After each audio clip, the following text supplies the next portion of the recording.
Lord of the Mysteries audiobook by Kevin 501. After sending out the telegram and cleaning up the desk, White Shark Hamilton relaxed completely. He was finally in the mood and had the ability to think about the details of what had happened to him. The first question that popped into his mind was, what about the bouncers outside? He propped himself up with both hands and walked heavily to the door. When he opened it to take a look, he found that several of his men were standing there unsteadily, telling each other jokes involving women. Hamilton's anger rushed to his head, but he soon calmed down. The muscles on his face twitched slightly as he pounded on the open door. Thump!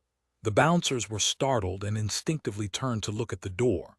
"Boss! Boss!" Seeing who was making the sound, they hurriedly stood there and stammered. White Shark took a deep breath and asked, "Did you see anyone enter my room?" "Yes, Lardero. He said that there was a situation downstairs." The bouncers were confused by the question. "Boss, you were the one who let him in." As soon as they finished talking, they suddenly thought of other explanations and asked, "Boss, was something inside stolen?" Hamilton's expression sank and he shook his head. "Don't doze off." Thud. He drew back and closed the door, leaving the few bouncers puzzled as they exchanged looks, suspecting that their boss was drunk. In the room, the tall and fat Hamilton frowned and started pacing back and forth. Lardero. They saw Lardero. That guy. Can he change into someone else's appearance? As a collaborator who helped pirates sell their loot and gather intelligence, White Shark Hamilton was no stranger to all sorts of sea rumors. The first thing he thought of was the former pirate Admiral Kalangos, who was said to be capable of turning into anyone. However, he quickly made more connections. It might not be this mystical ability. If it's really close to the description in the rumors, illusions, cues, and mental manipulation can all do similar things. There's something amiss. That fellow appeared refined and gentle on the outside, but he's inwardly mad and has terrifying strength.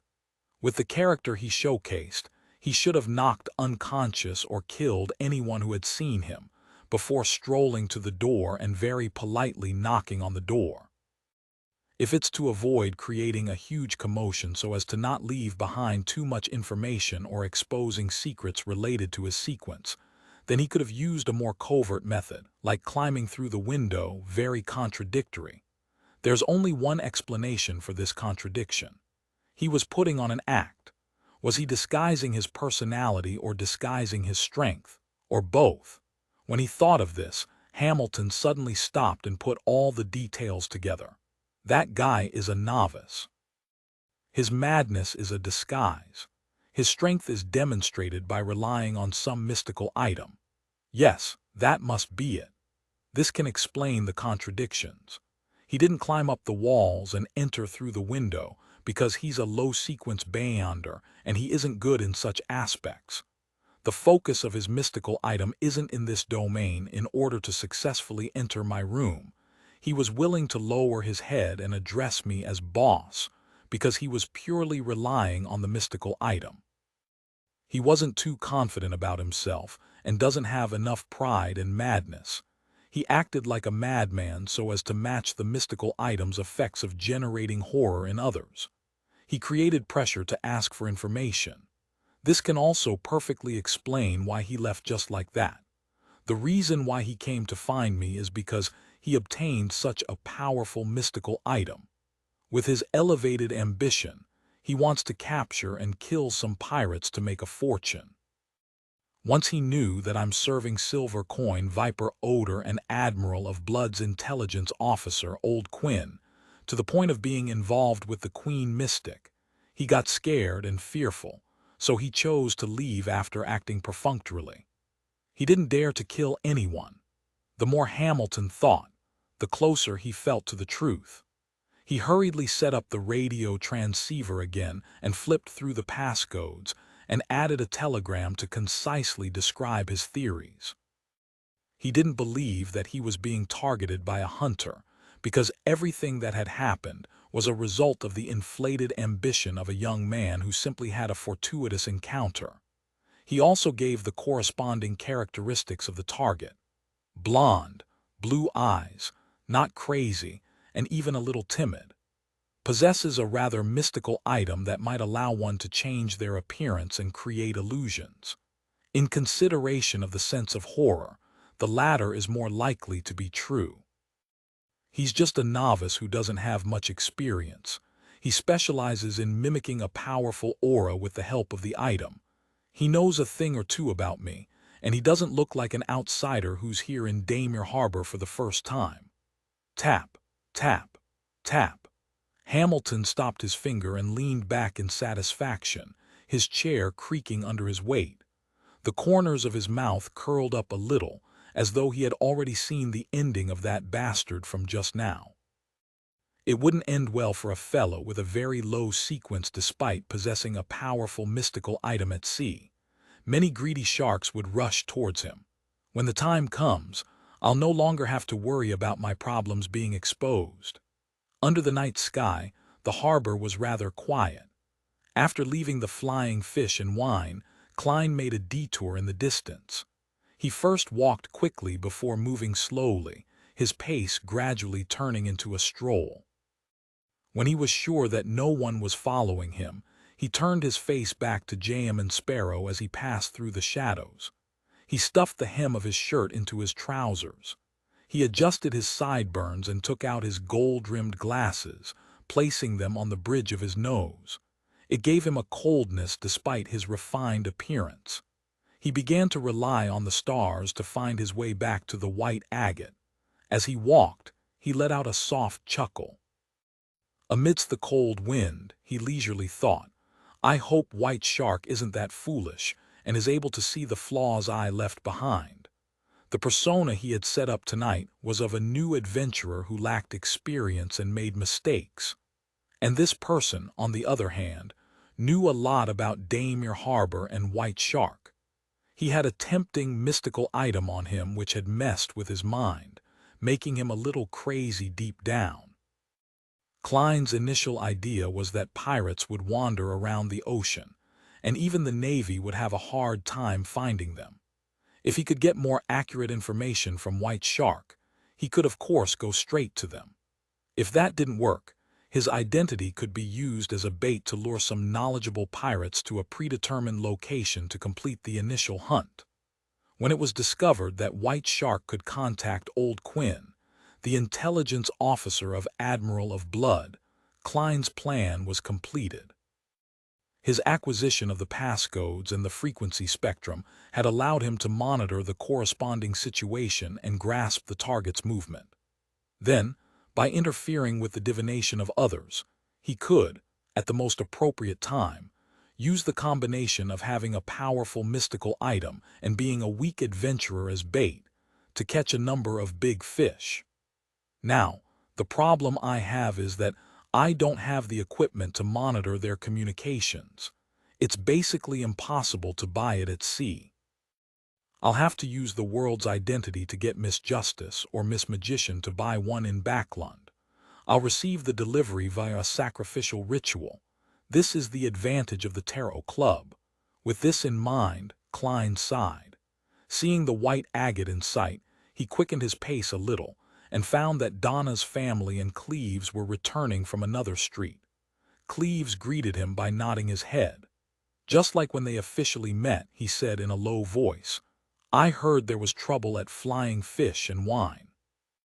Very well informed and rather familiar with Daymere Harbor, Klein smiled and replied, I only taught 2 cheats a lesson.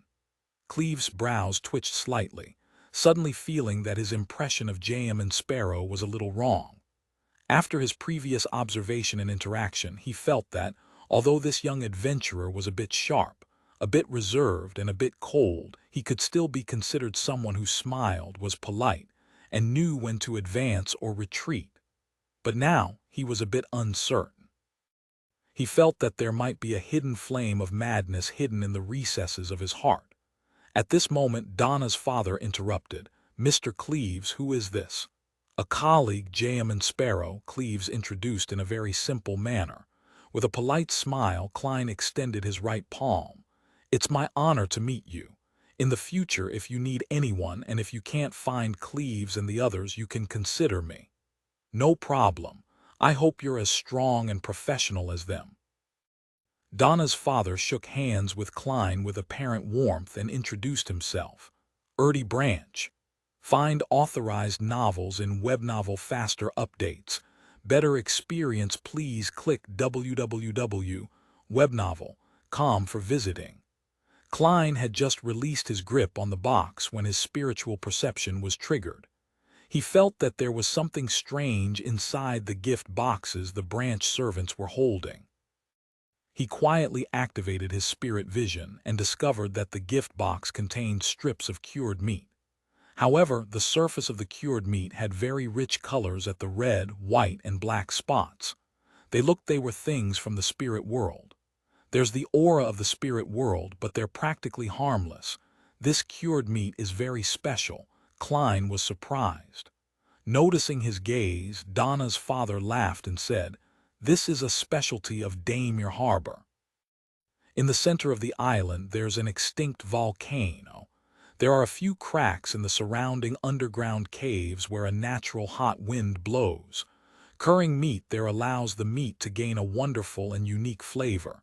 It can be used as gifts for friends. Mr. Sparrow, if you wish to buy some, it's not too late." Unique flavor. The taste of the spirit world. Klein had a rough idea of what was going on. According to theories in mysticism, the spirit world completely overlapped with reality without interfering with it. One had to rely on the strength of a beyonder to open up a gap, but this wasn't an absolute situation. There were places in the world which had the spirit world being strong enough to slightly influence reality. In such regions, it was very easy for the dead to turn into water ghosts, zombies, and the like.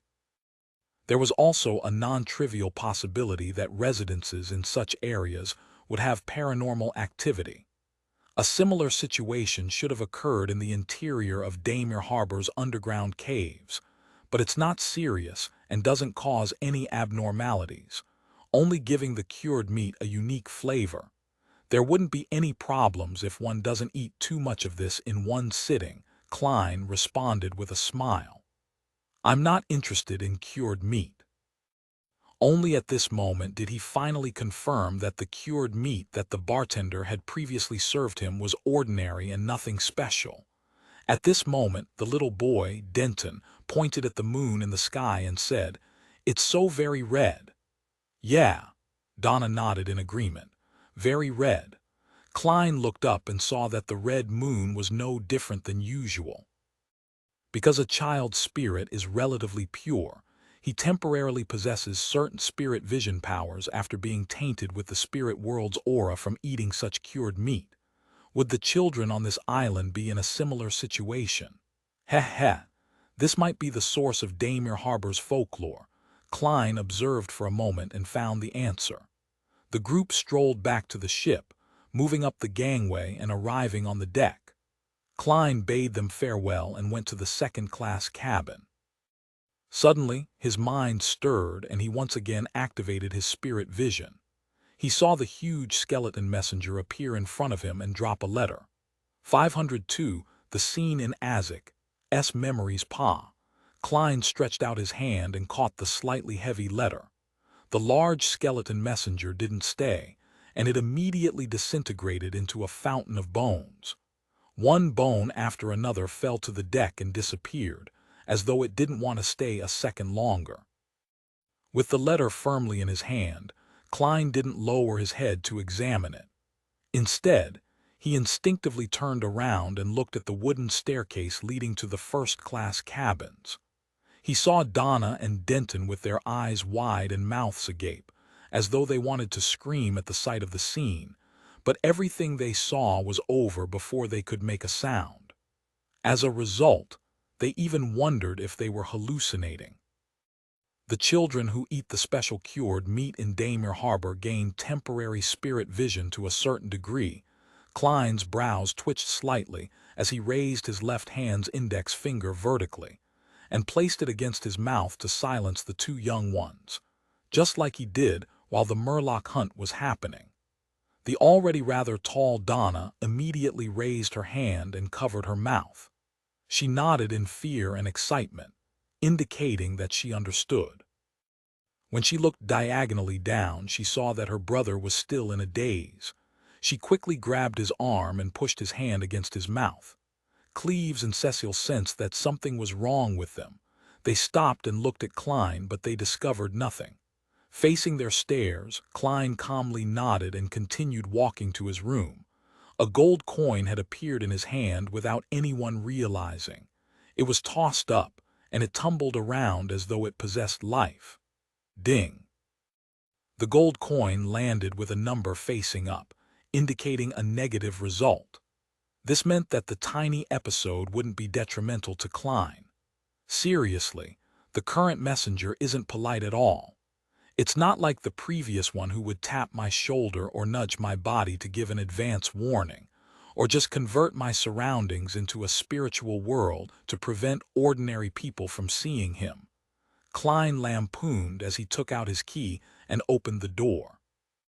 He sat down on the edge of the low bed, lit a candle with only half its length remaining, and opened Mr. Azek's response letter. As he pulled out the items inside, the first one that caught his eye was the Black Emperor card. Looking at that face which pissed him off, Klein let out a breath of relief and eased his worries. He wasn't afraid that Mr. Azek wouldn't return it to him, as he had that minimum level of trust.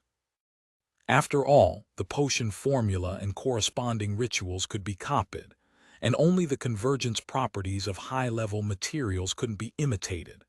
And since this was clearly not Azek's pathway, nor was it one of the switchable paths available to him, so a powerhouse like him had no need for it.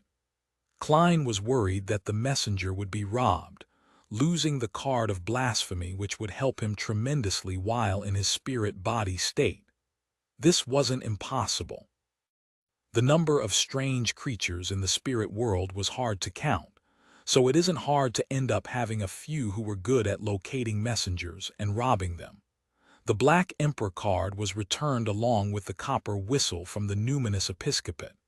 After temporarily putting away these two items, Klein unfolded the important letter and read Azek's reply. That card that depicts the Black Emperor reminds me of certain scenes. The tall as a mountain Blood Emperor who wore a red cape with his eyes being abnormally crazy, containing almost zero reasoning. He was on the brink of losing control. There was the true Black Emperor who had revived. He sat on a gigantic throne overlooking the land. When I looked up at them, I lost consciousness when the Blood Emperor looked at me. I should have, in some form, participated in the War of the Four Emperors, but the exact details still require me to recall them. Perhaps it was because of an injury from back then that caused me to lose my memories again and again, as I repeatedly died and reawakened. The legend of Death's treasure trove in the Berserk Sea doesn't ring any bells. Perhaps I'll be able to sense something and be naturally attracted to it when I travel to the southern continent by boat and pass through that sea. The experiences of the owner of that copper whistle resemble that of an undying's ritual, but there are also clear differences. I can sense evil auras and the premonition of danger. I believe the owner of the copper whistle is in a strange and terrifying state. It's best that you don't blow that copper whistle and summon the messenger. This will bring extreme danger. We can make further attempts when I fully recover my memories and figure out what that experience really means. The feather left behind by the copper whistle's owner that you mentioned can be used in the domain of the undead. It's a unique material that's rich in spirituality. When I recall more, I'll organize the knowledge of some rituals and charms you can use with it for you. Speaking of this matter, I recall that you'd asked me about the method for ridding the mental corruption of a Beyonder characteristic. This will likely need more time. At the very least, I'm still a blank slate in this aspect. Also, I vaguely remember that in the southern continent there are strange creatures called feathermen. It's best to seal that card. Otherwise, it might attract powerful enemies and many disasters. I can give you some techniques. This isn't too difficult. First, an improved wall of spirituality. As expected, the card of blasphemy has a convergence effect upon activation. It's a good thing that I've left it above the gray fog in the past, according to Mr. Azek's descriptions. He shouldn't be an amnesiac death. Otherwise, he wouldn't have looked up to the Blood Emperor and the Black Emperor. It's likely that he's a son of death, participating in the War of the Four Emperors by accompanying that deity. Unfortunately, he suffered from severe injuries as he thought. Klein produced a flame and burned the letter. Then, he tried the sealing technique and practiced what Azek had taught him in the letter. After doing all of this, he held a ritual and brought the Black Emperor card and the numinous episcopate's copper whistle into the mysterious space above the gray fog, eliminating all possibilities of any accidents. There was no doubt that Klein had no wish to suddenly meet the king of the five seas, Nast, at sea. Early in the morning, the sun rose above the horizon and dyed it golden. Klein went to the not-so-well-stocked second-class buffet cafeteria and ate 2 slices of toast with bacon and butter and drank a cup of lemon tea. After filling his stomach, he went to the deck to breathe in the fresh air and enjoy the beautiful early morning scenery. Then he saw a drunk Captain Elland returning, his straight sword swaying. Thinking back to last night's incident, Klein came over and said without a smile, "Good morning. White Shark didn't cause you any trouble, right? He should be able to determine that I'm a passenger of the White Agate." Dressed in a dark red coat, Ellen took off his ship-shaped hat and laughed. "This is his own problem. Actually, he wanted you to pay half the repair fees for the bar counter, but that isn't much. It's just a few solely. I happened to win £6 last night and gave him some extra tips, and that was the end of it. Captain, are you afraid that a crazy adventurer like me will blow the whole thing up just for the sake of face, so you ended up choosing to bear the compensation?" Klein was silent for a few seconds. "I understand." Then he turned and walked back to the bow, leaving 2 soft words, "Thank you." When Klein returned to his original position, he felt the sea breeze blowing against his face. He slowly let out a breath, feeling that it was too goddamn hard to force a persona. After enjoying the wind for a while, he was about to return to the cabin when 2 figures suddenly appeared beside him. They were Donna and Denton. Cecile, who was in charge of protecting them, was a few paces away. Donna had obviously not slept well last night. Her eyes were puffy and her face was gloomy, but she was in high spirits. She was obviously imitating Klein's taking in of the scenery, but her eyes were darting around nimbly. Just as Denton, who was in a similar state as her, wanted to speak, she spoke first. "Uncle, who was that last night?" As she spoke, she looked ahead without turning her head, but her body was trembling slightly as though she was recalling the scene she had seen. "It was a messenger. You can think of him as a postman." Klein also didn't look at the 2 little kids as though he was talking about what he had for breakfast. "Messenger." Denton almost lost control of the volume of his voice. "The world is so huge, so there's bound to be some strange creatures in this world. Trust me, although this creature looks very ferocious and terrifying, it's actually very gentle and professional. It just sent me a letter on behalf of a friend who's far away," Klein explained slightly, trying to describe the 4-meter-tall messenger as pitiful, weak, and helpless.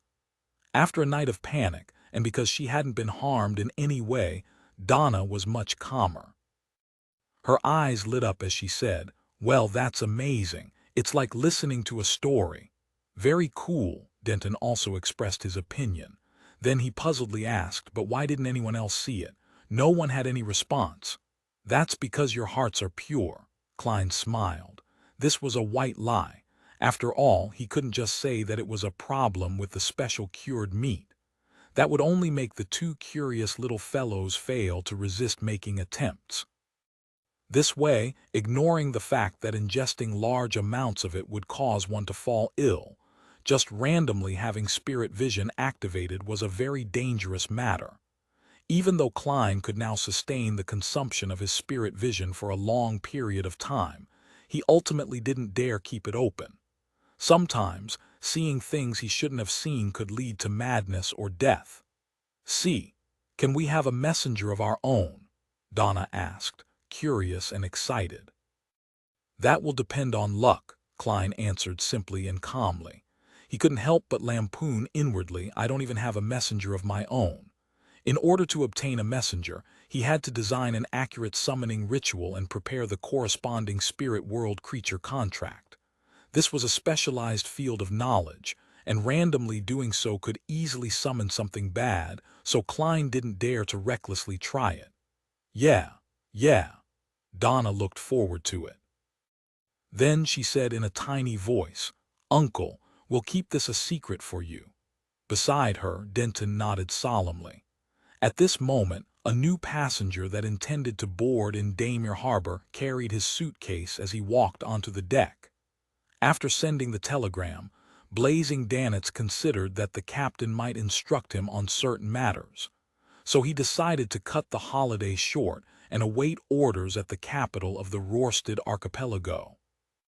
Through his own channels, he had obtained a ticket, put on a wig, blackened his eyebrows, and easily boarded the White Agate, waiting for the liner to blow its whistle. As Emperor Roselle said, capable people always have to do a little bit more work. As Danitz walked towards the cabin, he looked around leisurely. Suddenly, he saw a familiar figure. It was a young adventurer in a black coat, gentle in appearance and mad in nature. He was standing at the bow of the ship, beaming at him like a gentleman. The muscles in Danitz's face began to stiffen. 503 hostage discovering a pirate who was worth £3,000 board the ship in disguise, Klein immediately felt wary. He smiled to Denton and Donna who were beside him and said, "I've got a friend." He calmly walked towards the Rear Admiral Iceberg's fourth bosun, locking his eyes on the other party. The smile on Blazing Danitz froze when he saw the young adventurer, with crazy blood flowing through his veins, slowly approach. He suddenly had a thought: run. Run as fast as you can. Do your best to escape. Even if I have to use Beyonder powers and expose my identity, I have to flee immediately. In his eyes, the reserved and stern adventurer was a genuine monster draped in human skin. Just as Danitz was about to make his move, he suddenly calmed down because he remembered what happened last night. The adventurer hadn't attacked him and had allowed him to leave. That is to say, he doesn't necessarily have the hostile intention of hunting me down. He can be reasoned with to resolve this crisis. Directly running away would only lead to conflict. Thoughts ran through Blazing Danitz's mind.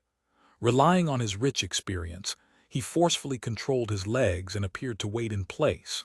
Klein walked over, one step at a time, and smiled. "Good morning, we meet again." That gentle and courteous smile of his made Danitz shudder for some inexplicable reason. He pursed his lips and said, "Good morning." Klein maintained his persona, his expression turning cold. "What are you doing on the ship?" "Heading to the Rörsted archipelago," Blazing Danitz, who was also considered a famous pirate, answered honestly. "Why are you heading there?" Klein calmly asked. Danitz forced a smile and said, "Waiting for our captain's orders. Perhaps there will be a mission arranged for me. He's probably going to chase me off the ship." In any case, there's a potential risk to have a pirate board a ship. After he finished speaking, Danitz speculated about the possible developments. For him, this was considered a pretty good result. At most, he would waste a ticket. Klein fell silent, so silent that Danitz's hair stood on end. It was a full 5 or 6 seconds before he spoke again. "Which cabin do you live in?" "First class, room 312. Danitz raised the ticket in his hand to eye level. He didn't dare to look down for fear that the enemy would seize the opportunity to launch a surprise attack. Klein nodded indiscernibly. "Is there a servant room?" "Yes," Blazing Danitz subconsciously answered, but his heart was at a loss. He had no idea why the man was posing such a question at him. Then he heard the man say to him in a flat tone like he was speaking to a subordinate, "You'll sleep there." "Ah, where?" "I'll be sleeping in the servant's room. Aren't you going to chase me off the ship?" Danitz was somewhat stunned as he blurted out, "Why?" Klein glanced at him and said one word in a faint voice, "Hostage. Hostage. He's worried that I'm a planted agent on the ship, making it easier for the pirate fleet to plunder the White Agate, so he plans to use me as a hostage. That's reasonable. If it really is as he suspects, then it wouldn't stop the pirate fleet's attack even if I'm chased off the ship. It's better to hold me hostage to aid in the negotiations." Dogs T. I hate this kind of arrogant, cold person who doesn't say much. They always only say a word or two, or even just an utterance, leaving me to guess the rest. If I'm really not his match, then I wouldn't even mix with such company. Why did I previously think that his temper matched my tastes? I must have been mad. Danitz gritted his teeth as he thought. "Fine," he exhaled helplessly. "To your cabin." Klein maintained the perfect jam and sparrow persona few. Blazing Danitz carried his suitcase, reluctantly leading the monster draped in human skin to the cabin. They went to the upper deck and arrived at room 312. After opening the door, Klein took a quick look and found the place several times better than second class. The living room was about 30 square meters and was connected to a master bedroom and 3 servant rooms. It had a separate bathroom, a standard wardrobe, and a mahogany desk. Danitz put down his suitcase and glanced at the servant rooms. He suddenly thought of an important question. Is the master bedroom going to be left empty just like that? The moment he finished speaking, he already knew the answer. "It's mine." Klein smiled in a gentlemanlike fashion. "As expected, to watch over me." Danitz felt depressed. Klein paced on the carpet in the room and said while pointing to the door, "Come with me downstairs." "All right." Danitz was a little lost, unsure what the man was up to. The adventurer and famous pirate duo soon arrived at the second-class cabins and found Klein's original room. After opening the door, Klein didn't enter. He pointed inside and said to Danitz, "Tidy the things on the desk and put them in the suitcase." "What? Tidy things? You want me to help tidy things up?" Danitz was almost stunned. In a blink of an eye, he felt a surge of anger rush to the top of his head. "How can I, Blazing Danitz, Rear Admiral Iceberg's fourth bosun, a famous pirate with a bounty of 3,000 pounds, be driven like a servant? My dignity and my reputation won't allow me to accept such humiliation." Klein gave him a cold look when he saw that Blazing Danitz was standing motionless like a petrified statue. Danitz's body suddenly trembled. He took a deep breath and replied with a smile which looked worse than crying, "All right." Aggrieved, he bent over and entered the cabin that didn't have a very high ceiling, swiftly putting the items that were scattered outside into the suitcase. Without needing Klein to remind him, he placed the things in order, even more carefully than how he dealt with his own luggage.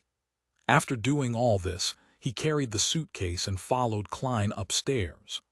Along the way, he always had the impulse to sneak attack the man's back, but in the end, he held back. After returning to room 312, Danitz clenched his teeth, swallowed his saliva, and said, "How should I address you?" "J.M. and Sparrow," Klein responded succinctly. "J.M. and Sparrow." Danitz ruminated over the name inwardly, swearing that he would definitely not forget what had happened today. He vowed to let the man before him have a taste of something similar in the future. "Captain will definitely help me," he thought with anticipation. For the sake of his persona, Klein didn't choose the reclining chair. Instead, he randomly chose a hard wooden chair to sit down on. He leaned back in his chair, his body slightly hunched as he clasped his hands together and said to Blazing Danitz, "Tell me about the famous pirates you know of." "There are a lot of them," Danitz replied, feeling somewhat stumped. He stood where he was, afraid to move, like a servant. Klein slowly curled his lips up and said, "Do it in accordance with the bounties." With that, he pointed to the chair opposite him. "Have a seat." With a sigh of relief, Danitz hurriedly sat down. He suddenly felt that the man wasn't too bad. He was at least willing to give him a seat. Woo! The white agate sailed out into the open sea and moved at a speed of 13 knots until noon. Blazing Danitz, whose mouth was going dry from all the talk, was finally permitted to stop. He took his ticket and led Klein to the first-class dining restaurant. The restaurant was decorated elegantly, with violinists playing in the corner and barriers separating the tables to ensure the privacy of one's dining environment. After walking a few steps, Klein met Donna's family and Cleves. They occupied a large table and were waiting for the waiter to serve the dishes. Uncle Sparrow.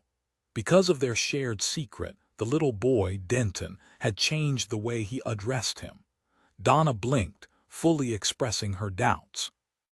She clearly remembered that Uncle Sparrow lived in a second-class cabin and wasn't supposed to be in this restaurant. Klein waved his hand with a smile as a greeting, then he pointed at Danitz and said, "He's treating." "Is that so?" Donna sized up Danitz curiously, and they felt that the gentleman looked odd, especially his eyebrows, which looked extremely unnatural. Cleves put down his fork and knife, and after 2 seconds of silence he asked, "Your friend?" Klein chuckled and turned his head to Danitz.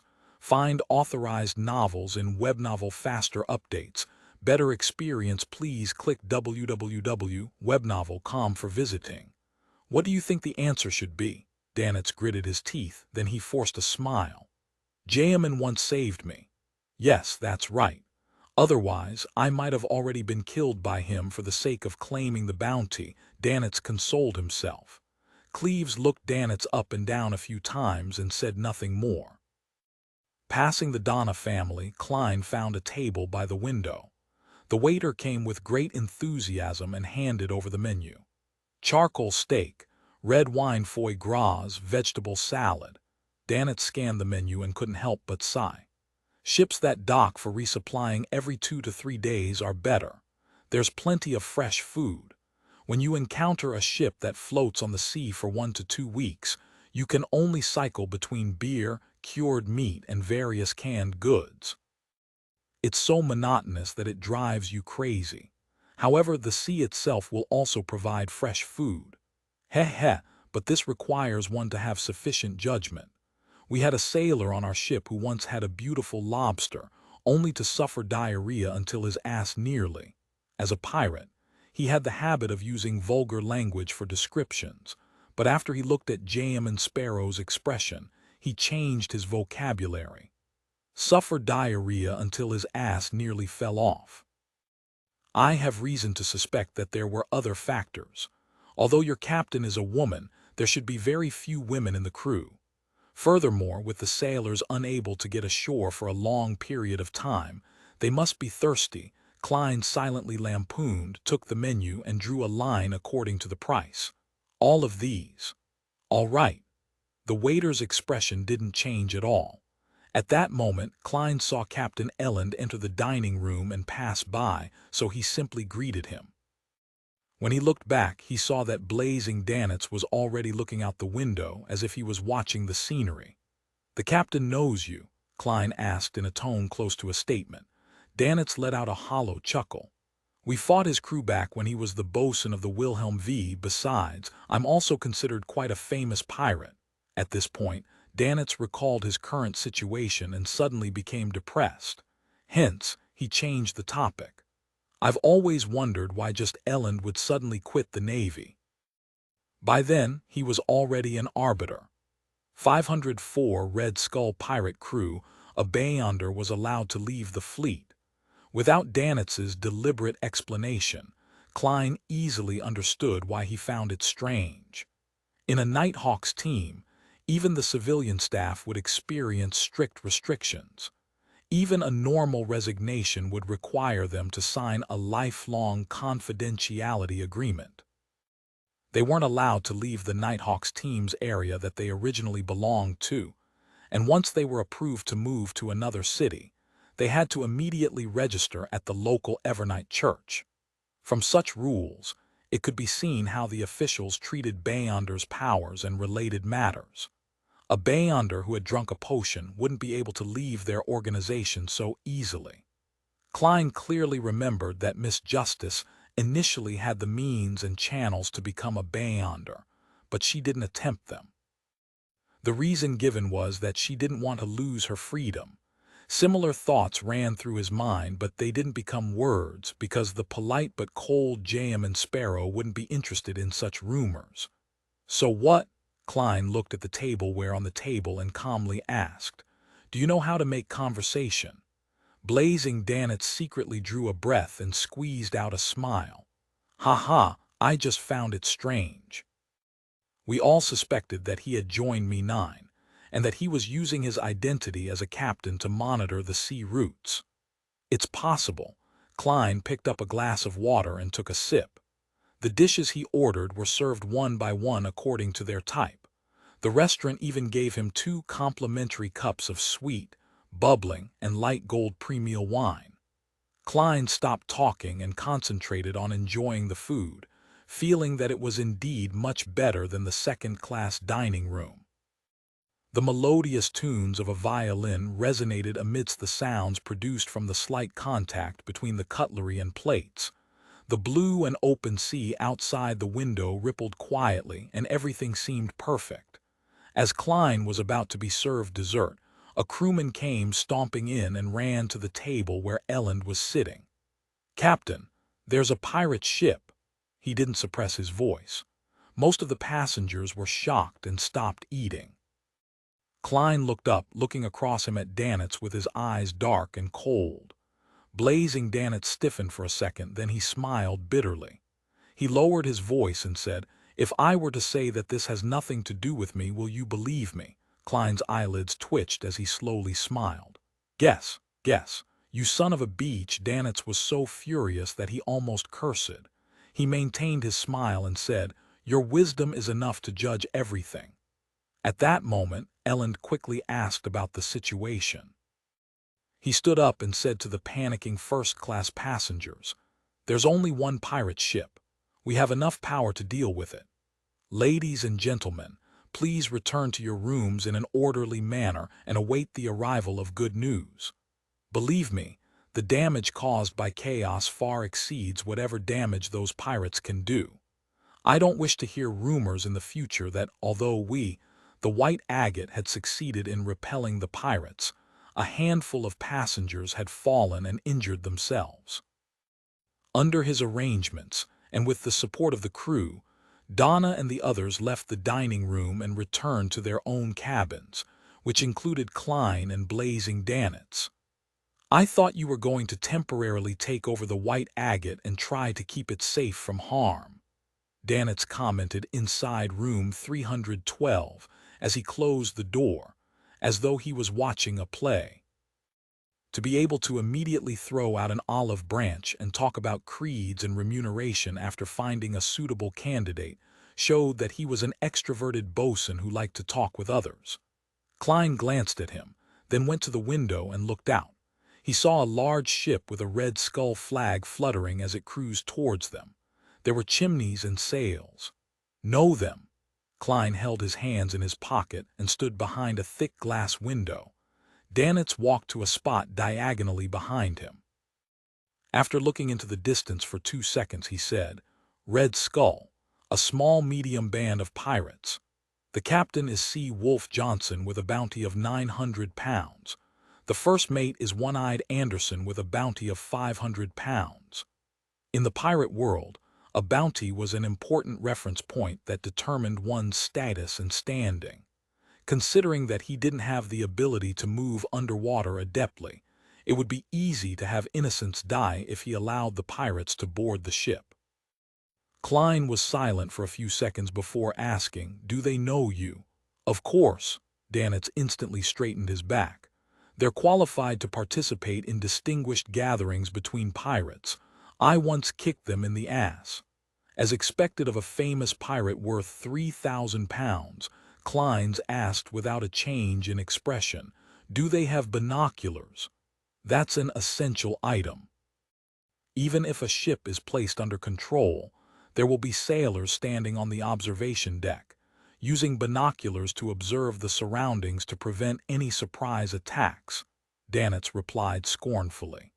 He could finally tell that this dangerous fellow was a new adventurer, and it was very likely that this was his first time at sea. Was he a famous bounty hunter? A member of a secret organization? Danitz subconsciously guessed Jam and Sparrow's past. During such times, will the captain and the first mate use their binoculars to observe us? Klein originally wanted to address them as 900 pounds and 500 pounds, but he found it a bit impolite. Definitely, they have to keep track of their target, Danitz replied, slightly puzzled. He didn't understand Jam and Sparrow's goal for asking such questions. From his point of view, if he had his powerful strength, he definitely would have allowed the Red Skull pirates to approach, find an opportunity to board their ship, and then eliminate everyone. Klein tilted his head and looked at Danitz before revealing a gentlemanly and warm smile. That's good. What do you want to do? Don't smile like that. Danitz suddenly panicked and summoned the courage to fight back. Take off your wig, Klein calmly ordered. Ah. Danitz was puzzled as he slowly removed the wig from his head. Klein took out a special bottle of extract from his secret pocket and handed it over. Wipe your eyebrows and face clean. This was a mystical makeup removal extract he had prepared before advancing to faceless. He had used it when attacking the Wraith from the Rose School of Thought. Although Klein no longer needed it anymore, he had been reluctant to throw it away. Danitz was even more confused. However, he was unwilling to throw himself into an irreversible situation unless he was really attacked physically. He had no choice but to do as he was told, removing the disguise on his face and restoring his original appearance. Putting away the small metal bottle, Klein opened the window and let the sea breeze pour in. Stand here and look outside. He pointed directly behind the window and said to blazing Danitz. Danitz warily walked over in a daze and stood firmly behind the window. Klein observed for a few seconds, then he calmly said, "You have two choices. 1, crawl out and hang there in an eye-catching manner. 2, you get held by the collar by me and hung there in an eye-catching manner." "What do you want to do?" Danitz blurted out. Klein revealed his amiable smile again. "Show you to the pirates. I believe Rear Admiral Iceberg's 4th bosun holds sufficient weight to persuade them to retreat." "No, don't do that." Danitz subconsciously rejected the notion. Find authorized novels in Webnovel Faster Updates.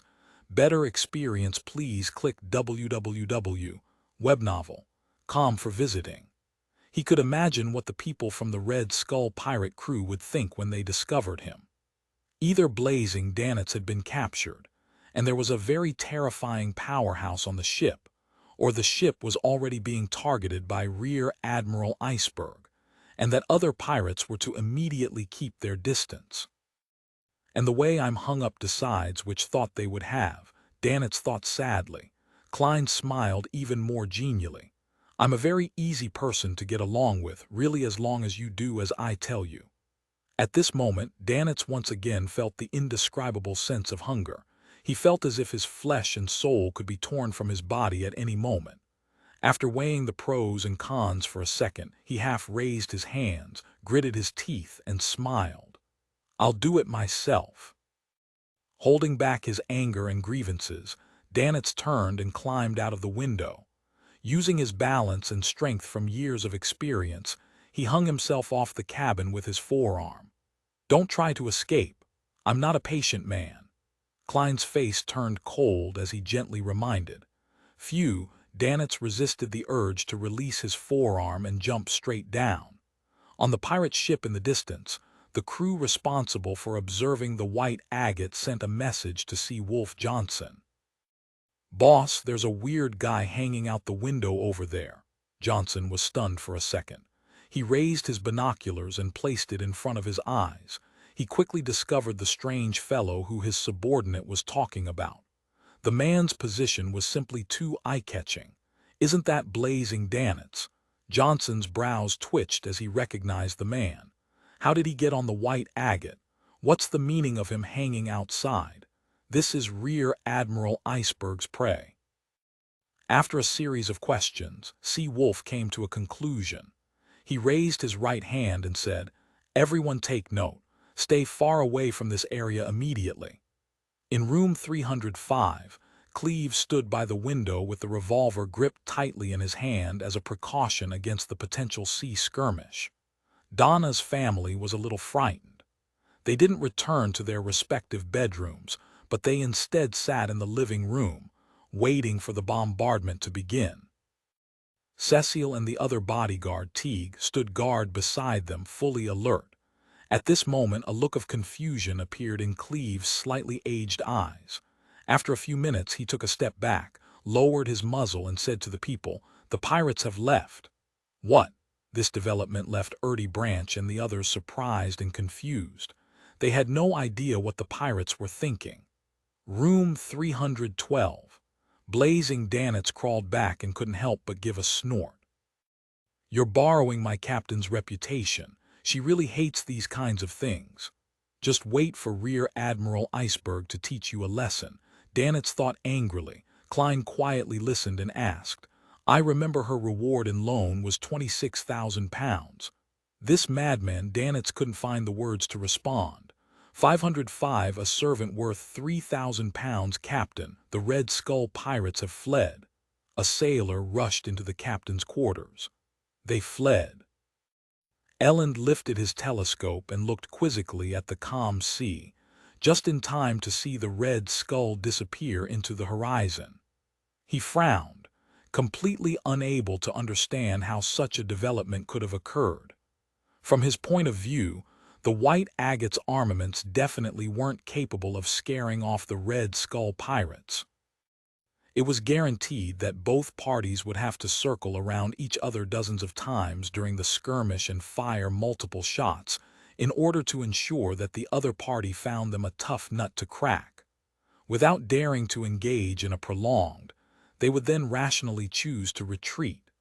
Could it be that the Red Skull was just passing by and had no intention of plundering us? However, if they weren't here to plunder, why would they enter this sea route? This is the easiest place to be stopped by the naval fleet and the church's ships.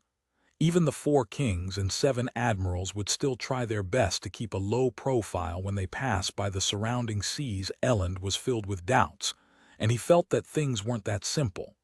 Being careful keeps one away from disaster. I mustn't be carelessness.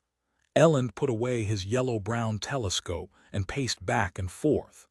He half raised his hand and said to the navigator, "We shall dock at Banzi Harbor tonight.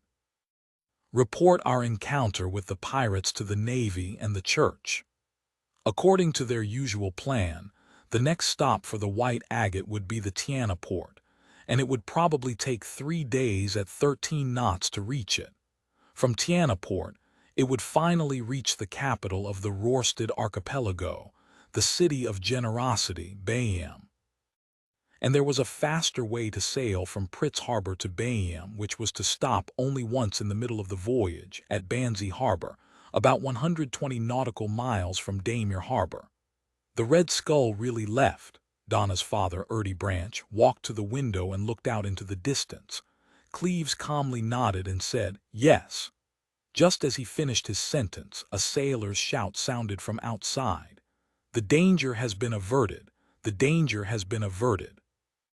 Upon receiving official confirmation, Donna and Denton finally relaxed and had the courage to approach the window and look outside.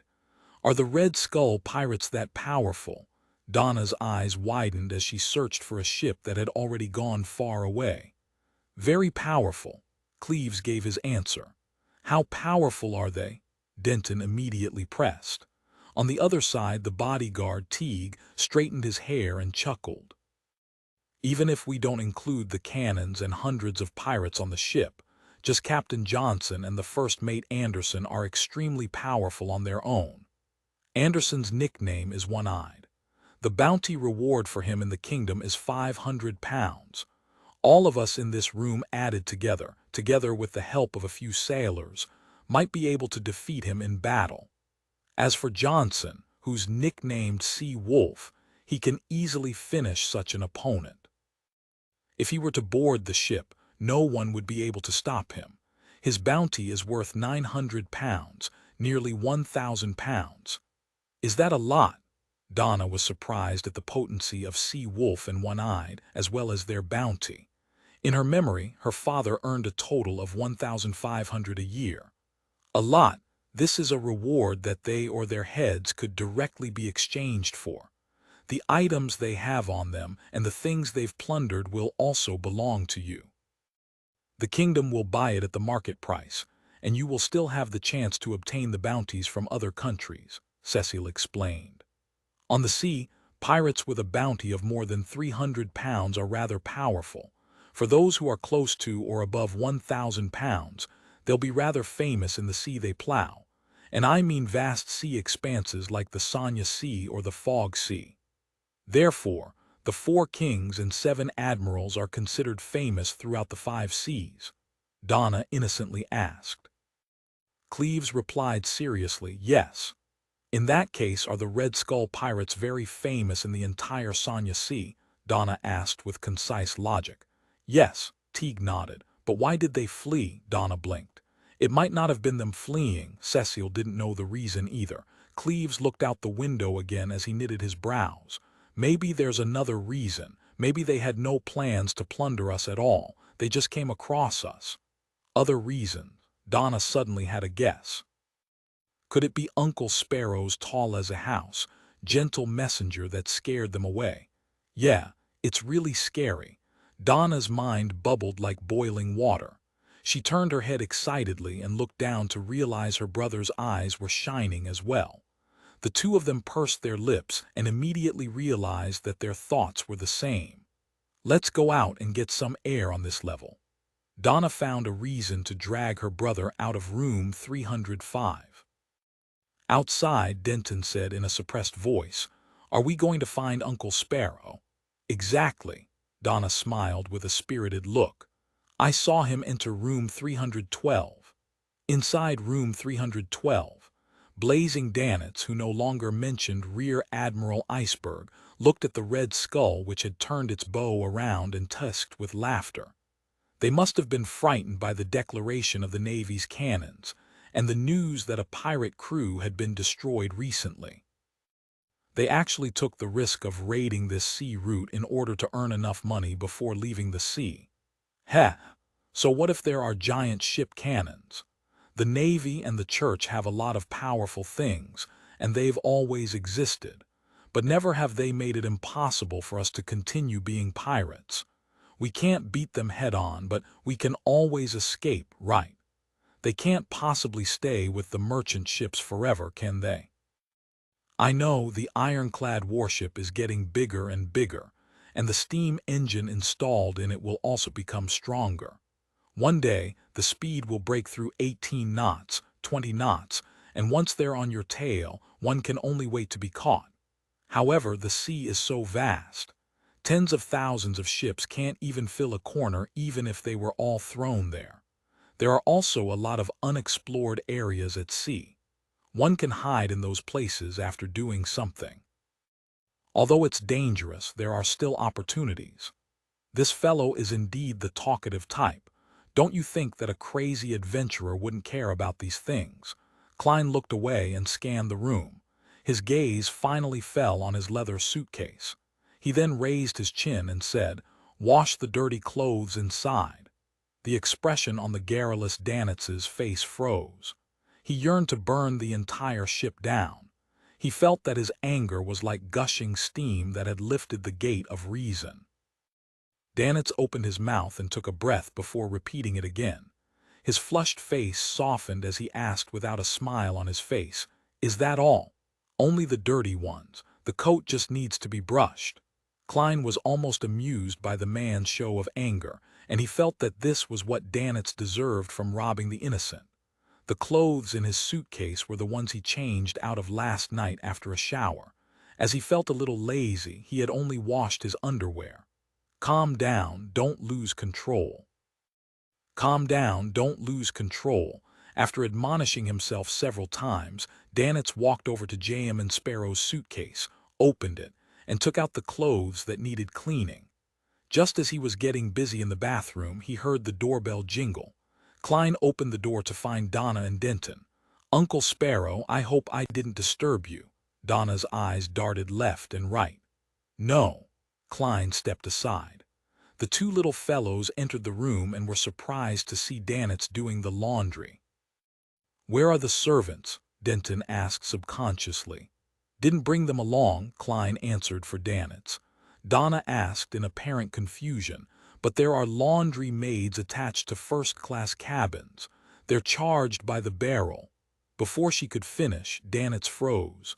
He had been so angry that he had forgotten about it. Danitz shook the water from his hand, turned, and forced a smile at J.M. and Sparrow.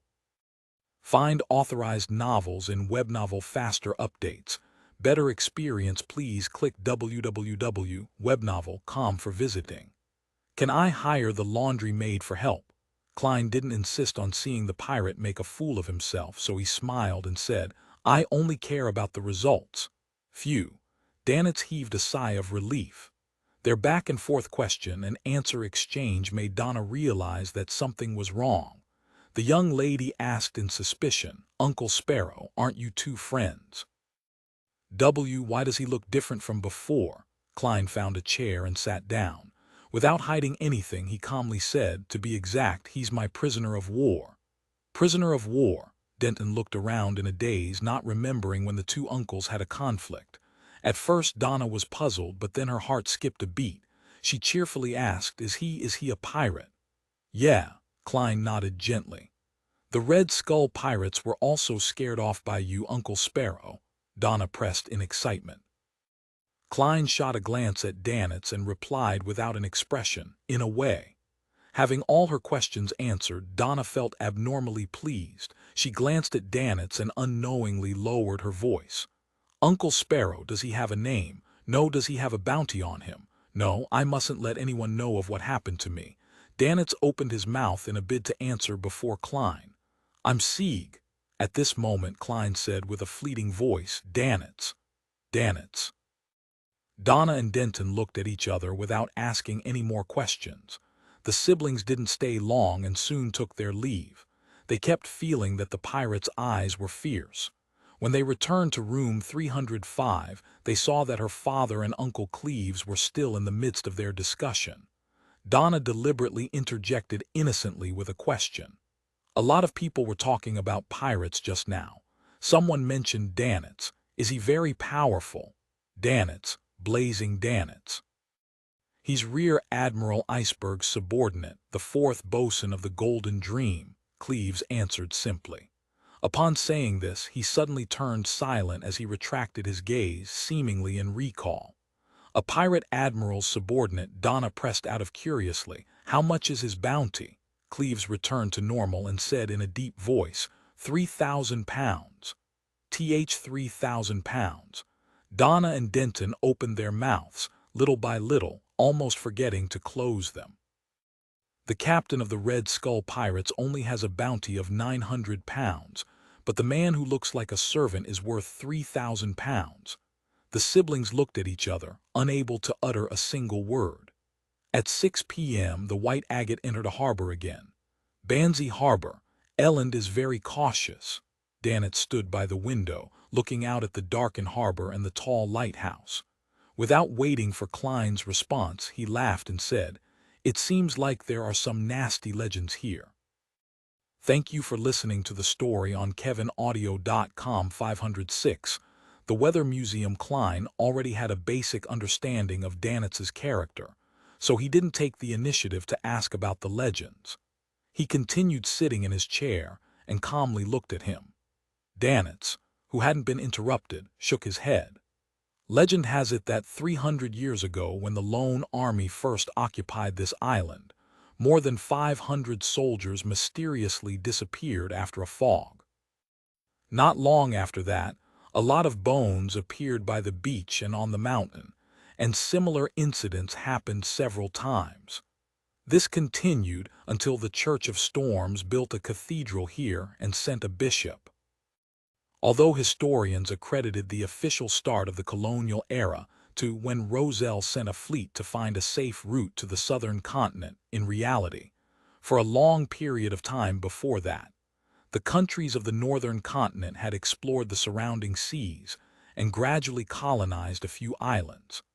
The only difference was that these operations weren't systematic or wide-scale enough, disappearing mysterious in the fog, bones appearing by the beach and on the mountains.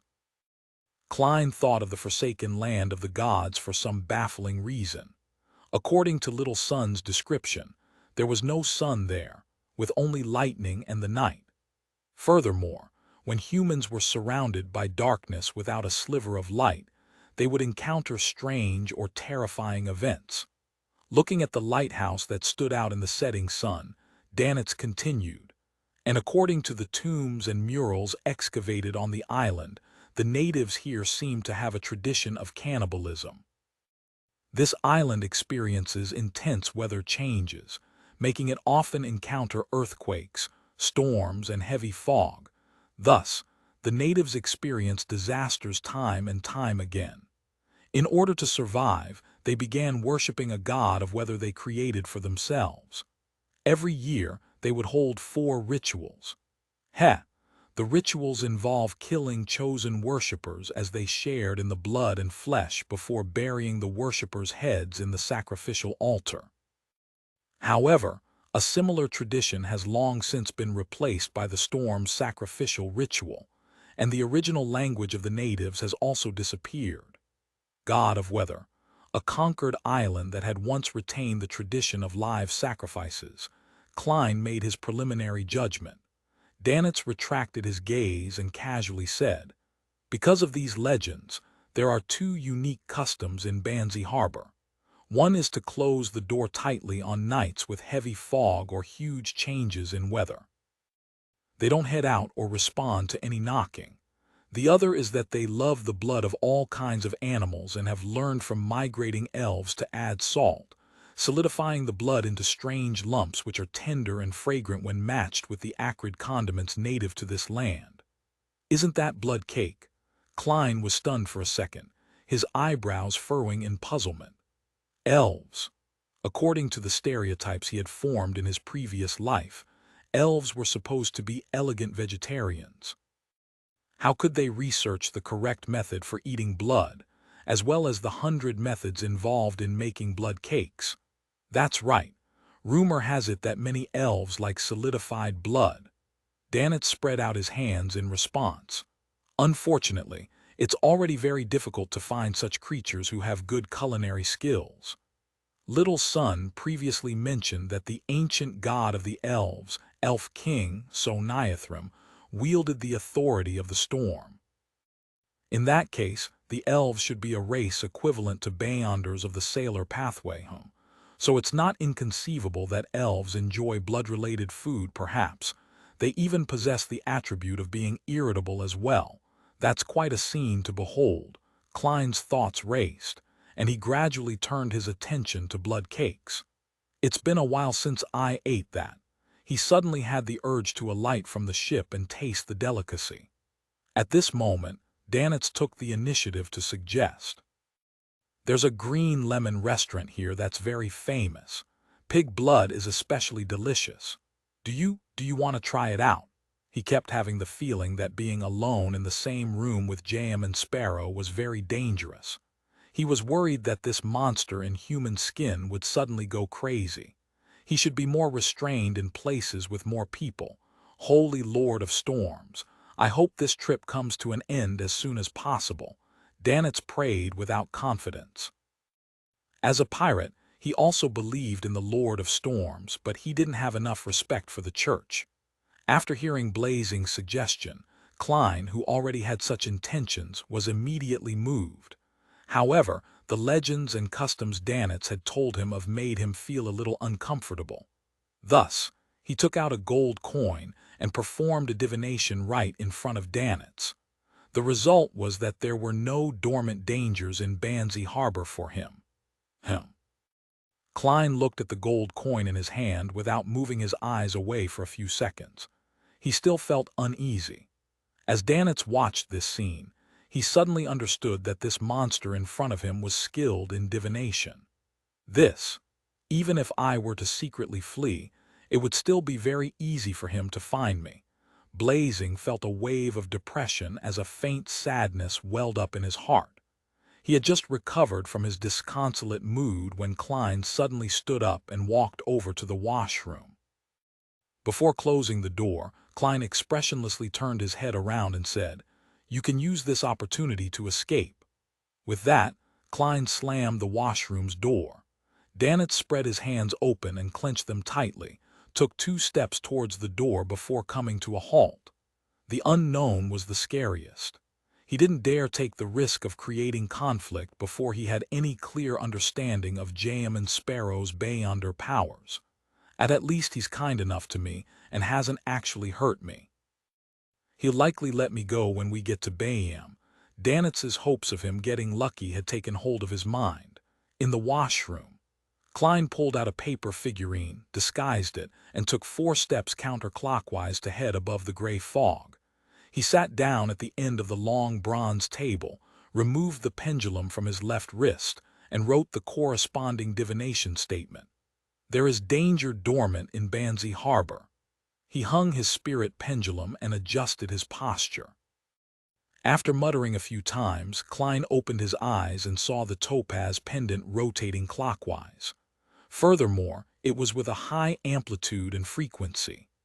This meant that for Klein, there was a great danger lurking in Banzi Harbor. Find authorized novels in Webnovel Faster Updates. Better experience, please click www.webnovel.com for visiting. How could this be? This place was colonized by the kingdom for more than 300 years, and it has become an important port on the main trading route for over 100 years. There have never been any rumors of danger being spread. Could it be that several powerful pirates are cooperating to sack this port? No, those cannons defending the port aren't for show. Klein frowned, performing another divination on whether he would encounter any pirate-related mishaps, but the answer was no. He fell silent for a few seconds. Then he allowed his spirituality to envelop his body before plummeting through the gray fog. Returning to the real world, Klein pressed the mechanical button on the toilet, put away the paper figurine double, and went to the nearby washing basin to wet his hands with water. In this short period of time, he quickly sorted out his thoughts and decided to do his best to hide. His priority was to stay safe. Pulling out a tissue and wiping his hands, Klein opened the door and saw that Danitz was still standing in the middle of the living room. A pirate who's cautious to the point of being a little cowardly, in a sense. Rear Admiral Iceberg's subordinates are all adventurers who are part-time pirates. Klein looked at him and calmly said, "To the first-class dining room, all right." Danitz didn't understand why J.M. and Sparrow had suddenly changed his mind, but in the end, he chose to not raise any disputes. Walking down the gangway, Cleves suddenly said to Donna and the others, "Head to the Green Lemon restaurant first. I have some matters to do with Captain Elland. I'll join you soon." "All right." Although Erty Branch was surprised, he wasn't too puzzled. Cleves was halfway aboard the ship when he met Elland with his straight sword at his waist. "I'm going to visit J.M. and Sparrow." Cleves turned around for the first-class cabins after saying that. Elland was momentarily dazed, unable to understand his out-of-the-blue intentions. "There's no need to inform me that you're visiting J.M. and Sparrow." Elland was startled for 2 seconds before he vaguely grasped the true meaning behind Cleves' words. "He's telling me so that if anything happens to him, it would be because of his visit to J.M. and Sparrow. But if nothing happens to him, it means that his suspicions were incorrect, and there's no need to further disturb J.M. and Sparrow any further." Elland stopped in his footsteps and said to the first mate beside him, "Wait 15 minutes. Thump, thump, thump. Klein and Danitz, who were on their way out, heard a rhythmic knock on the door. Danitz, who received a signal, hurried over and opened the door. It was Cleves outside. He looked at Danitz, who had disguised himself again, before turning to Klein and said, "Blazing Danitz." At lunchtime, he had found J.M. and Sparrow's friend somewhat odd and familiar, but he hadn't connected the face to the picture on the bounty notice. It was only when Donna mentioned Danitz that the inspiration struck him, making him realize that the two were very similar. As expected, Klein was about to nod and answer when Danitz said with a laugh, "My friend, you have the wrong person. Although I look like the famous pirate who's worth 3,000 pounds, I'm really not him. People have always had misunderstandings, bringing me a great deal of trouble." Klein raised his hand and covered his mouth. He almost laughed out loud and destroyed his persona. He restrained his expression and calmly replied, "Yes. Sigh my reputation." Danitz stretched his neck and looked at the ceiling. "What are the two of you planning?" Cleves drew in a silent breath and asked directly. Klein jerked his chin towards Danitz. "Watching over him. Watching over." Cleves couldn't understand J.M. and Sparrow's words. "Sir, you must learn to make associations by yourself. Learn to infer on your own. You can't have me explain in detail. That doesn't match my persona." Confronted with the doubtful look in Cleves' eyes, Klein casually said, "He boarded at Daymir Harbor and I recognized him, so I decided to watch over him to prevent any accidents." After looking at Klein for a few seconds, Cleves nodded his head and said, "Will you be fine? Do you need any help?" "No," Klein replied quietly. Cleves glanced at the depressed Danitz and took a step back. "Then I'll take my leave." Just as he was about to leave, he was suddenly stopped by J.M. and Sparrow. He heard the mysterious young adventurer say, with some solemnity, "Return to the ship as soon as possible. There is danger dormant in Banzi Harbor." In the Green Lemon restaurant, Donna had just laid out her napkin when she saw through the window that Uncle Cleves had arrived hurriedly downstairs. At this moment, the weather in the port suddenly changed. Strong gales rose up from all directions, causing the trees to sway back and forth. As expected of Banzi Harbor, the Weather Museum, Donna studied the outside scenery with interest. She saw a man in a black cloak trudging through the wind with a lantern in his hand. Seemingly sensing that he was being watched, that person turned his body sideways and looked up at the second floor of the restaurant. Then, Donna discerned his appearance and saw that the area where the person's head was supposed to be was empty inside the black cloak. There was only a bare neck with bright red blood spewing out of it. The person slunk his body back down, pulled at his cloak before continuing forward. 507, Banzi Harbor in the wind. Donna jerked back, her pupils constricting, her mouth half open as her scream reached her lips. If she hadn't seen the messenger before, then she would have long lost control of herself and staggered to her feet in terror, unconcerned whether she would flip over the tables or chairs. Fortunately, she was no longer the young lady who was completely ignorant of the matters of the sea when she first boarded the White Agate. Her voice had only become slightly sharper as she pointed outside the window and stammered, "There's a zombie. A headless zombie." She used the most commonly seen zombie in folklore to describe the terrifying thing she had just seen. Cecile shot to her feet and rushed to Donna's side. She looked curiously out of the window where the raging wind was blowing and observed for a few seconds. "There's nothing," she said truthfully. Donna shrank back, mustered her courage, and cautiously leaned forward only to see the trees outside swaying with random clutter flying everywhere. There wasn't a single pedestrian. There really was someone there. He was wearing a black cloak and he had no head. His neck was bleeding, Donna said while gesturing in an attempt to convince the adults in the room.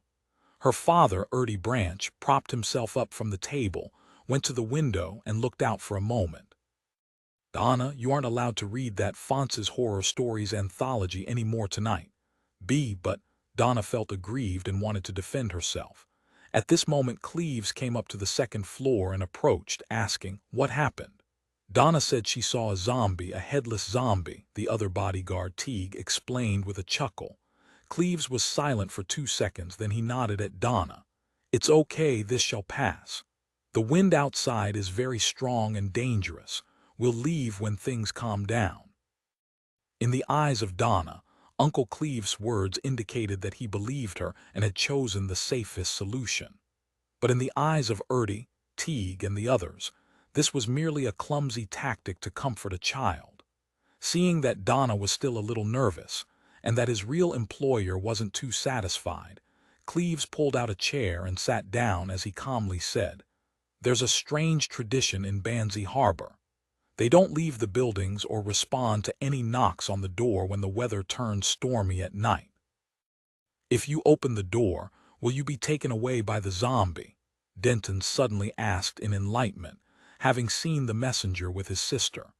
"You can think of it that way." Cleves picked up a glass of water and took a sip. "So that's how it is." Donna calmed down, believing that she wouldn't encounter that horrible zombie as long as she didn't leave the restaurant. It was only then that she noticed that the surrounding customers had all cast their gazes over due to the commotion. Being stared at by so many people, Donna felt uncomfortable from head to toe. She instinctively wanted to lower her head to avoid everything.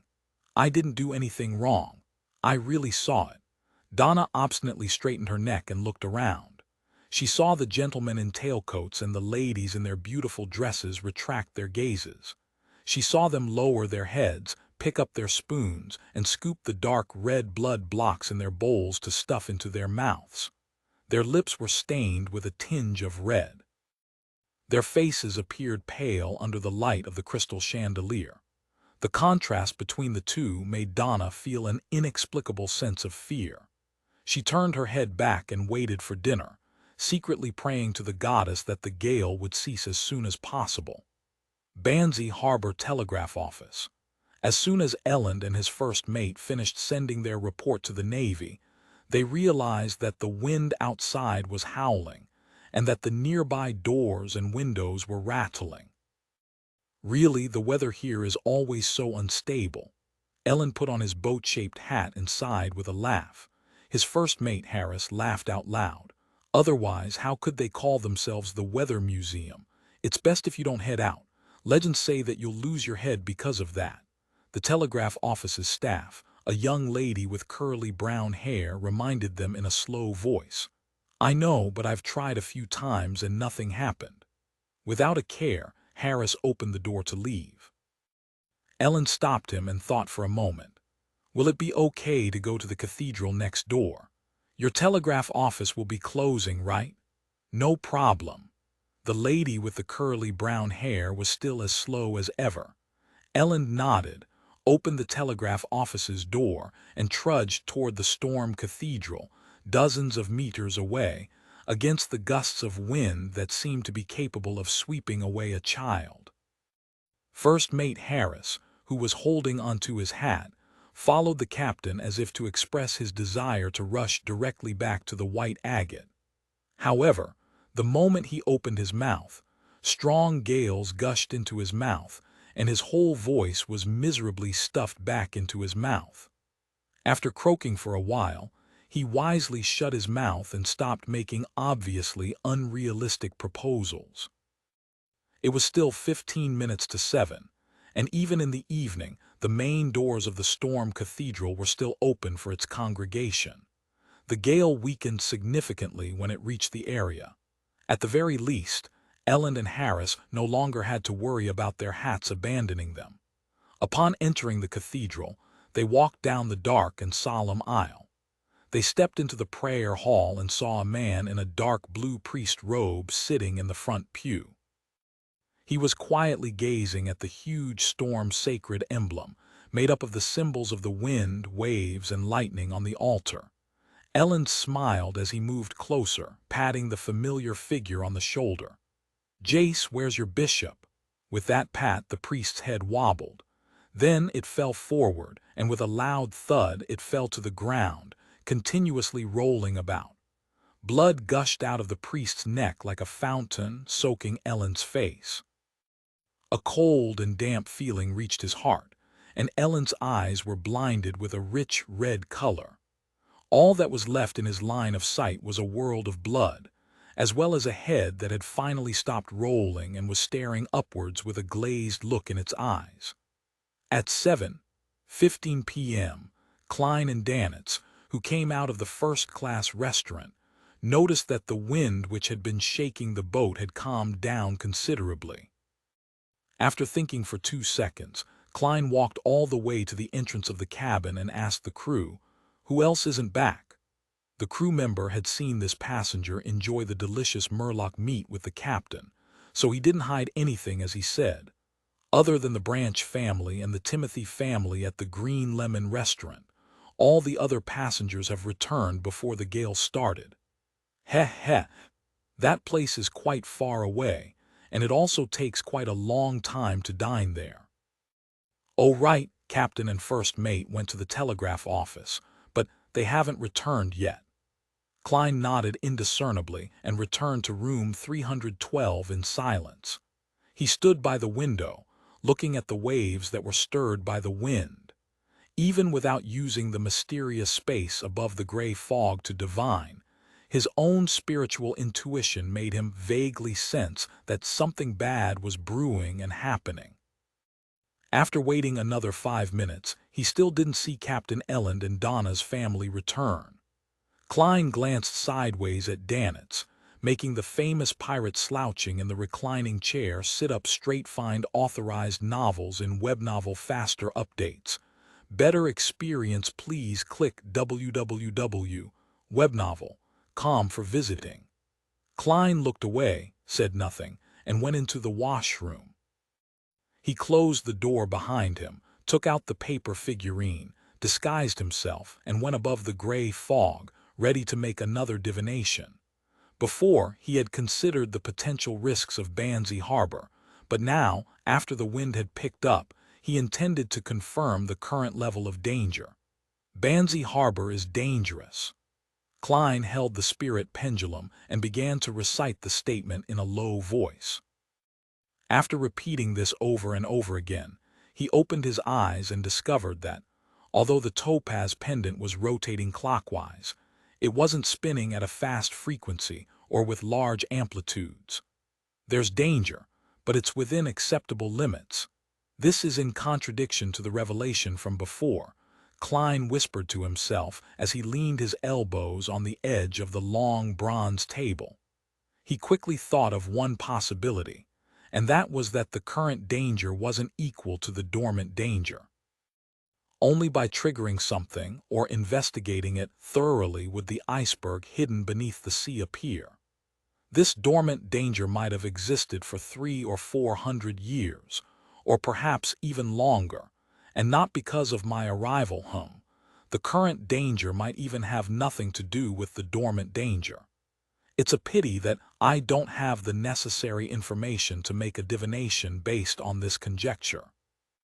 After interpreting, Klein quickly returned to the real world, left the washroom, and found a chair to sit on. He was silent, hesitant, and didn't move for a long time, which made Blazing Danitz feel strangely uneasy. Ever since Jam and Sparrow mentioned that there was danger lurking in Banzi Harbor, this infamous pirate had been constantly worried.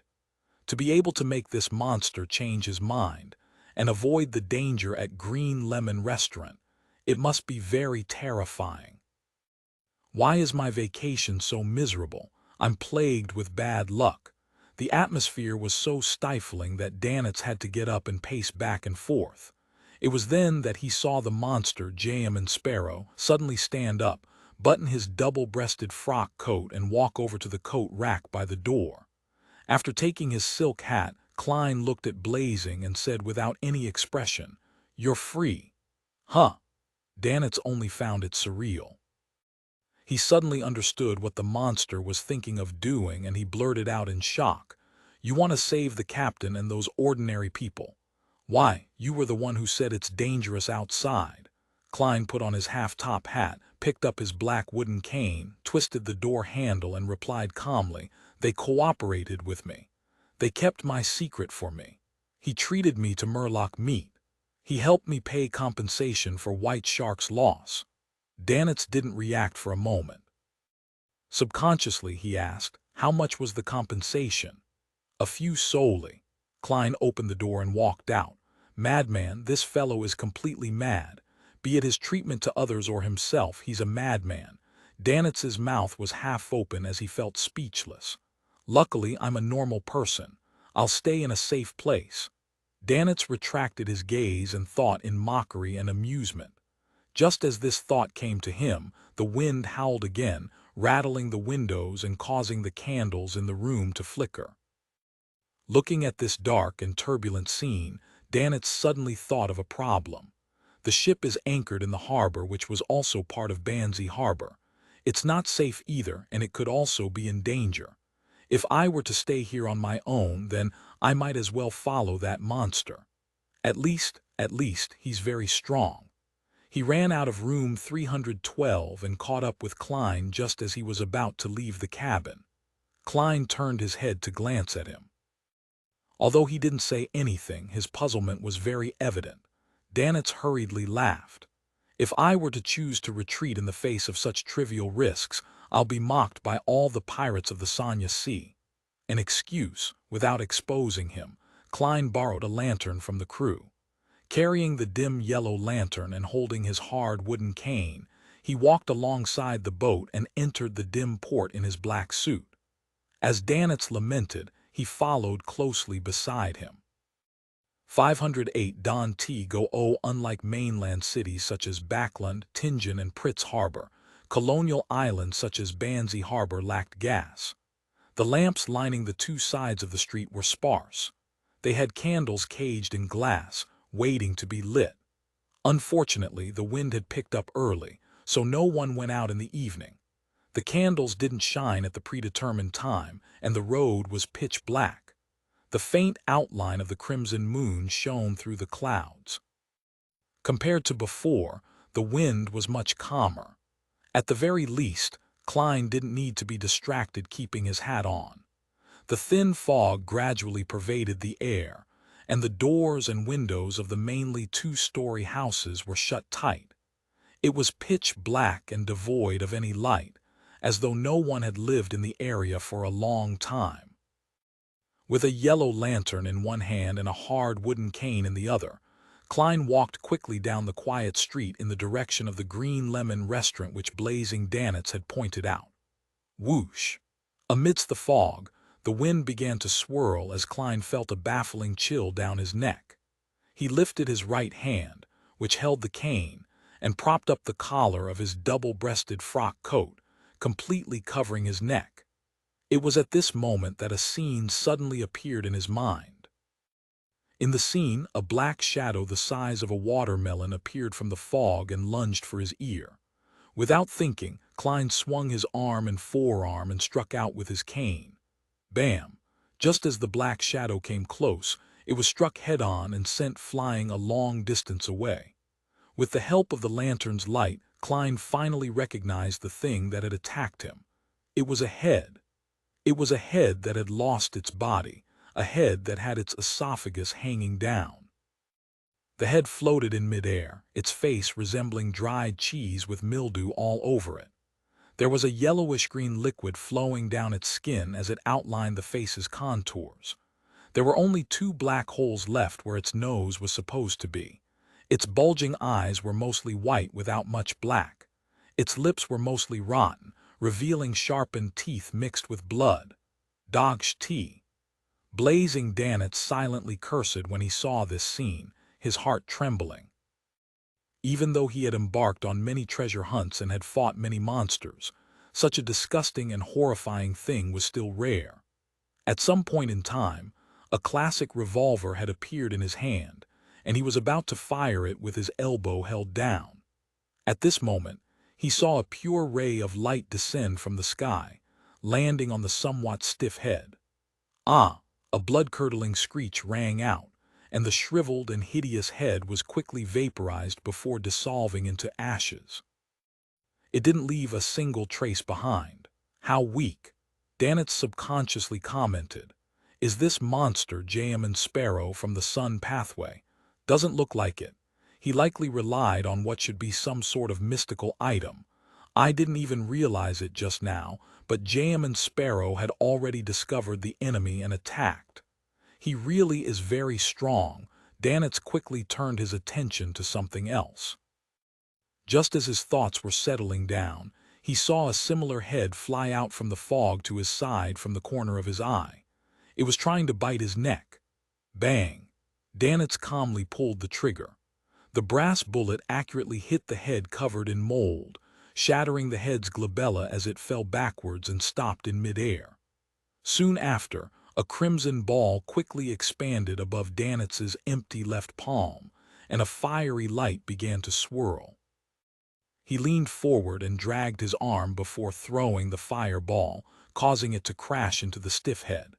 Flames soared up as the head burned red. The skin on the head quickly charred, emitting a sizzling sound. However, it lunged forward with its mouth wide open, ready to bite Danitz's neck as though it wasn't affected. This turn of events was somewhat out of Danitz's expectations. He nearly failed to dodge in time, and he hurriedly rolled forward, barely dodging fatal damage. A bright scarlet color appeared on his left palm once again, but the flame didn't expand this time. Instead, it shrunk, layer by layer. Within a second, Danitz threw out the orange fireball, which was only the size of an eye, while dodging. The fireball was controlled by his spirituality. It drew an arc in the air and accurately flew into the mouth of the shriveled head. Boom! The fiery light flashed, and the explosion splintered the flying head from the inside out. Countless pieces of it, along with its blood, splashed everywhere. "I've finally finished it." Danitz rolled to his feet and breathed a sigh of relief. Only then did he realize that this monster which only had a head wasn't easy to deal with. Yet, Jam and Sparrow had killed one with ease. It's mainly because the Beyonder powers in the Sun domain restrain such things. Danitz added scornfully in his heart. As he thought of this, he turned his head to the side and realized that Jam and Sparrow hadn't waited for him. With his cane and lantern, he was jogging into the distance, his black coat fluttering behind him slightly. "Dogsh tea! Wait for me! Wait for me!" Danitz's pupils contracted as he widened his pace to chase after the man. He didn't dare to stay on his own in the thin fog and dim surroundings. Inside the Green Lemon restaurant, Donna looked at the white porcelain bowl in front of her and the dark red blood cakes in it. She thought of the strange horror she felt when seeing the customers eating just now, as well as the blood oozing out of the headless cloaked man's neck. Her throat moved and she almost vomited. Donna decided to give up the delicacy, even though the fragrance had already seeped into her nose. She ate some salad and mashed potatoes without much thought and waited for the wind outside to die down. She felt the clock on the wall moving ever so slowly. Time passed by the second. The customers at the table paid their bills and left the second floor. The second floor became quieter and quieter as it turned emptier and emptier. Thud, thud, thud. Donna felt that the sound of feet on the wooden steps as they descended were frustrating. Finally, she noticed that the trees outside were no longer swaying and the ground was littered with all sorts of junk. "The wind has stopped," Donna said, pointing excitedly to the window. Her father, an import and export merchant, Erdy Branch, pinched his forehead and growled, "Where's your table manners, Donna?" But, just as Donna was about to argue, Cleves raised his palm and pressed it down. "It's 7:40 p.m. and we're almost done with dinner. Let's head back as soon as possible. There are many nasty legends about the night in Banzi Harbor." Every merchant who depended on the sea for a living was more or less superstitious, especially when it came to the legends of the natives. Therefore, Erdy fell silent and agreed with Cleves' suggestion. He quickly foot the bill and led his family and bodyguards down to the first floor. Cleves was about to open the door to find his way when a creaking sound came from a nearby room. Donna almost screamed out in fright and gripped Denton's hand tightly. A figure walked out, glanced at them, and calmly said, "It's fogged up. It's best not to go out." The figure wore a black tailcoat without a hat. There was a pair of glasses on the bridge of his nose. His face was fleshy and almost circular. "What are you trying to convey, Mr. Fox?" Cleves recognized him to be the owner of the Green Lemon restaurant. Fox said without much of an expression, "In Banzi, during the nights when the fog and weather drastically changes, it's best not to go out or respond to any knockings. Otherwise, one might encounter bad things." The more Donna listened, the more scared she became. She loudly emphasized, "People have already left ahead of us." Fox pointed to the rooms on the first floor. "They chose to stay." Creak, thud. As soon as Fox's voice fell, the doors to the various rooms opened either softly or heavily. The gentlemen and ladies from before came to the doors and quietly watched Donna and her family, who were considering to leave. "Perhaps we should respect the customs here," Branch said in deliberation. "Staying a night here won't affect our boarding of the ship."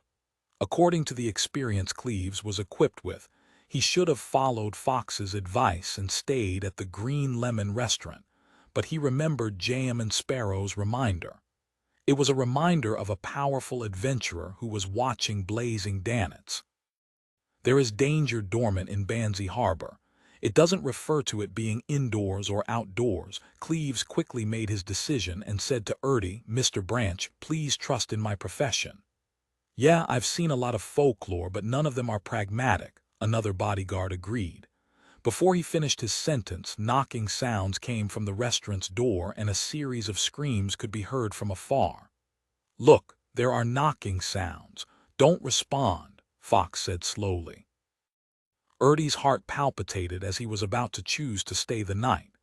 Donna looked at the gentlemen and ladies standing at their doorways, and she felt that their gazes looked abnormally weird.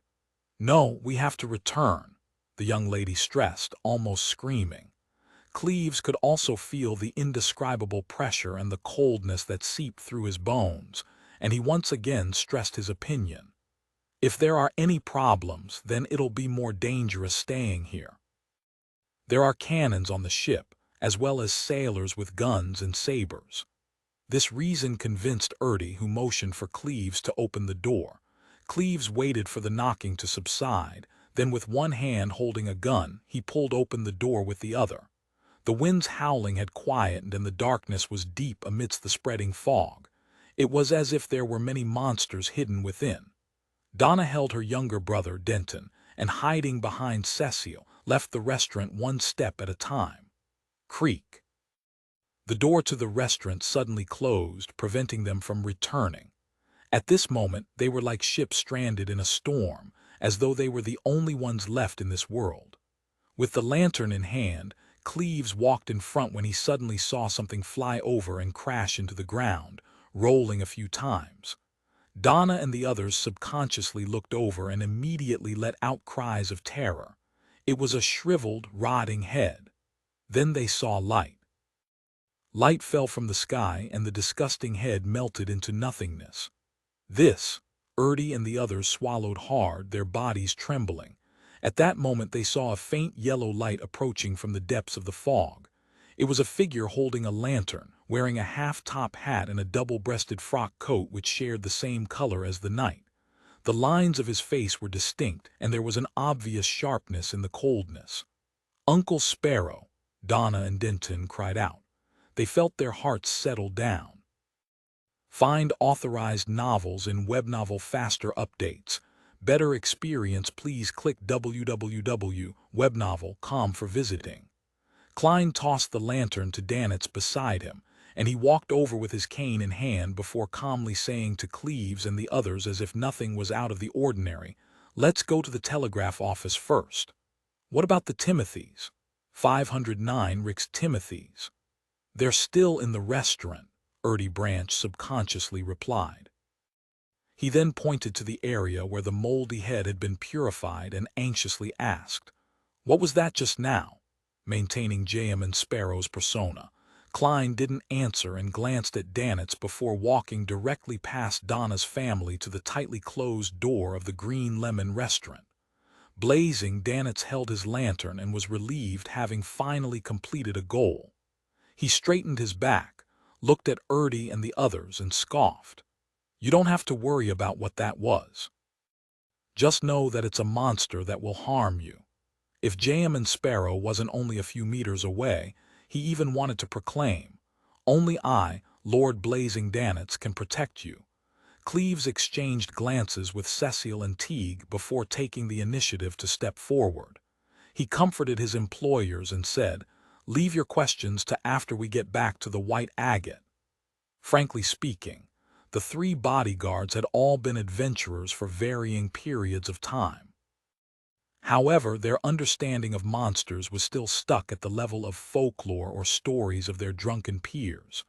They still found it rather surreal, as though they were in a dream. However, since they had seen creatures like murlocs before, it wasn't that hard to accept other things. At most, they were a little weirder and uglier than murlocs. When they thought of this, their hearts calmed significantly, and the guns in their hands seemed to regain their strength. However, the pure light that descended from the sky still exceeded their scope of understanding. They only felt that their world view, outlook on life, and values that had long been formed had begun wavering. All they could do was temporarily ignore it, suppressing all their emotions to the bottom of their hearts.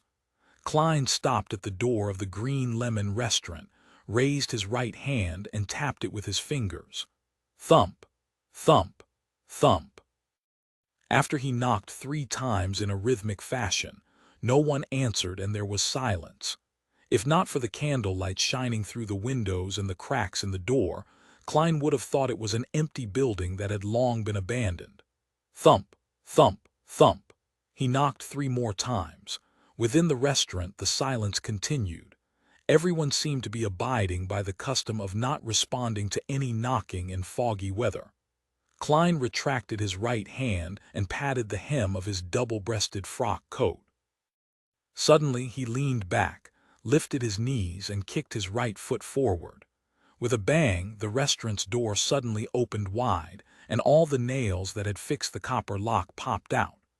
Wearing a tailcoat, the boss, Fox, with his pudgy, nearly round face, was still standing in his original position.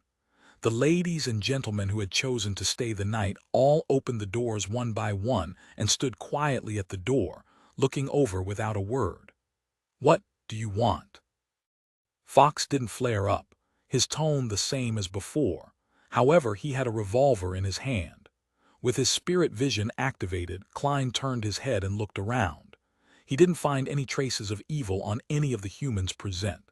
His gaze landed on the boss of the restaurant, and his gaze turned heavy. He looked into the owner's eyes and asked, "Where's the Timothy family?" Fox repressed his emotions, as though a storm was brewing in his dark brown eyes while he looked at the man for 2 seconds. Finally, he unnaturally turned his head and said, "There's another table, foreigners, upstairs." "Get them to come down," Klein ordered coldly. Fox was silent for a few seconds until the man quickly drew his gun and aimed it at his head. He took a deep breath and sent a waiter up to the 2nd floor, leading the Timothy family down the stairs. What happened? Timothy was a man who was more than 30 years of age. He was on vacation with his newly wedded wife. Klein lowered his gun and flatly said, "Something unexpected has happened in Banzi Harbor. Are you coming back with me to the ship or staying here?" Something unexpected. While Timothy ruminated over the words, he saw Erdy Branch outside nodding at him solemnly. He knew that the other party was a very rich import and export merchant who had 3 bodyguards with him. He believed that if there were any unexpected circumstances, then it would be safer to stay with them, so the answer was obvious. As for the unique customs of Banzi Harbor, it was just a custom. He held his wife's hand and walked towards the door, politely smiling as he said, "All our things are on the ship. Of course we'll stick with you." "Thank you." He and his new wife expressed their gratitude in unison, walked past Klein and joined with the Branch family outside. Klein withdrew his revolver, politely bowed at Fox and said, "Excuse us." With that, he turned around and walked towards Cleves and company, who were illuminated by the light leaking out from the restaurant. With a thud, the door of the Green Lemon restaurant closed once again, swaying slightly in the wind. Klein had actually noticed an unusual, subtle atmosphere just now, but since his spirit vision failed to obtain anything, he didn't wish to investigate it too deeply, lest he ignite the huge danger lurking in Banzi Harbor. He returned to Danitz's side and did a headcount with the light of the lantern. Donna's family of 4, their 3 bodyguards, the Timothy couple, and several servants are all present. Klein switched the hands in which he held his revolver and cane with, lifted his gun-wielding right hand, slipped it deep into the double-breasted frock coat, and rubbed the sun brooch. With a flash of dark golden light, an invisible force quickly spread outwards, flooding everyone present like a wave.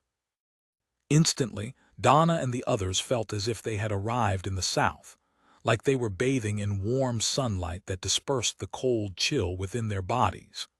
They were no longer as nervous and worried, as if they had found their courage again. The remnant black colors obtained from the special cured meat from Daymir Harbor quickly disappeared along with the extremely minute amounts of wicked feelings. Sun Halo was able to enhance the courage of one's companions within a 20-meter radius and purify any evil forces within them. With the help of the brooch, and while under the control of Klein's spirituality and psyche, he could use the power of the sun to bypass any targets he didn't wish to help. "Let's head to the telegraph office first," Klein repeated himself as he held his cane in his left hand and his revolver in his right. After getting his bearings, he proceeded forward. Danitz followed his directions and walked diagonally to the side. Cleves, Cecile, and Teague very professionally took charge of security for the other 2 flanks. With a party of more than 15 people, it's easy for us to suffer losses once we're attacked. Moreover, only Blazing can truly be considered a helper. What should I do?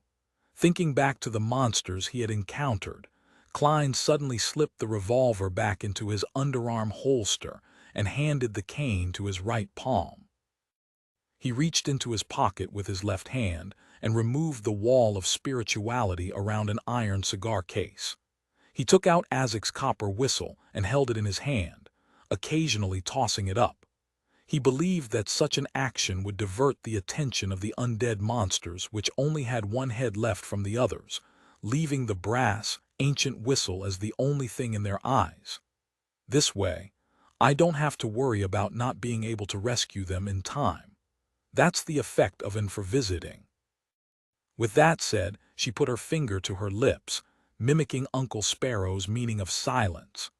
Remembering the holy aura displayed by the young man in front of him, Timothy swallowed hard and pulled at his wife's hand.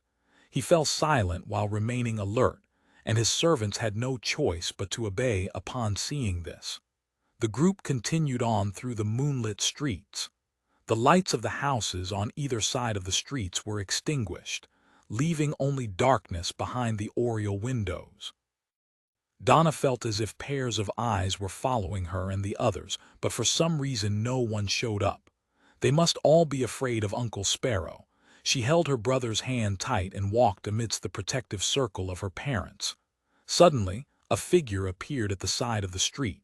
He wore a black cloak and leaned forward, revealing a neck that was still bleeding. There was nothing above the neck, with the interior of the cloak reflecting the moonlight. Gasp!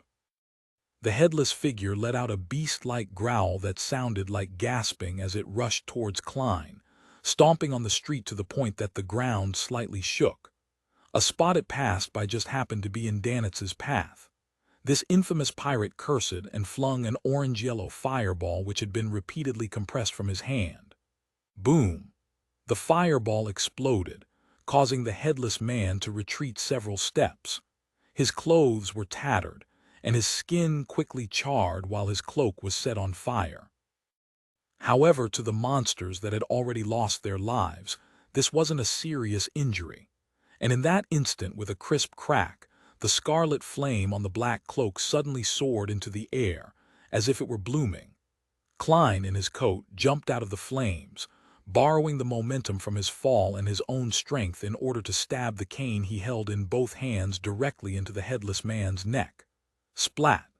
The cane sank into the headless man's body and emerged from his crotch.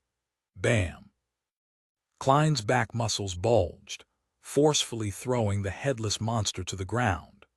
Taking advantage of this opportunity, he stood behind the monster and continued to grip the cane tightly, while he poured his spirituality into the sun brooch.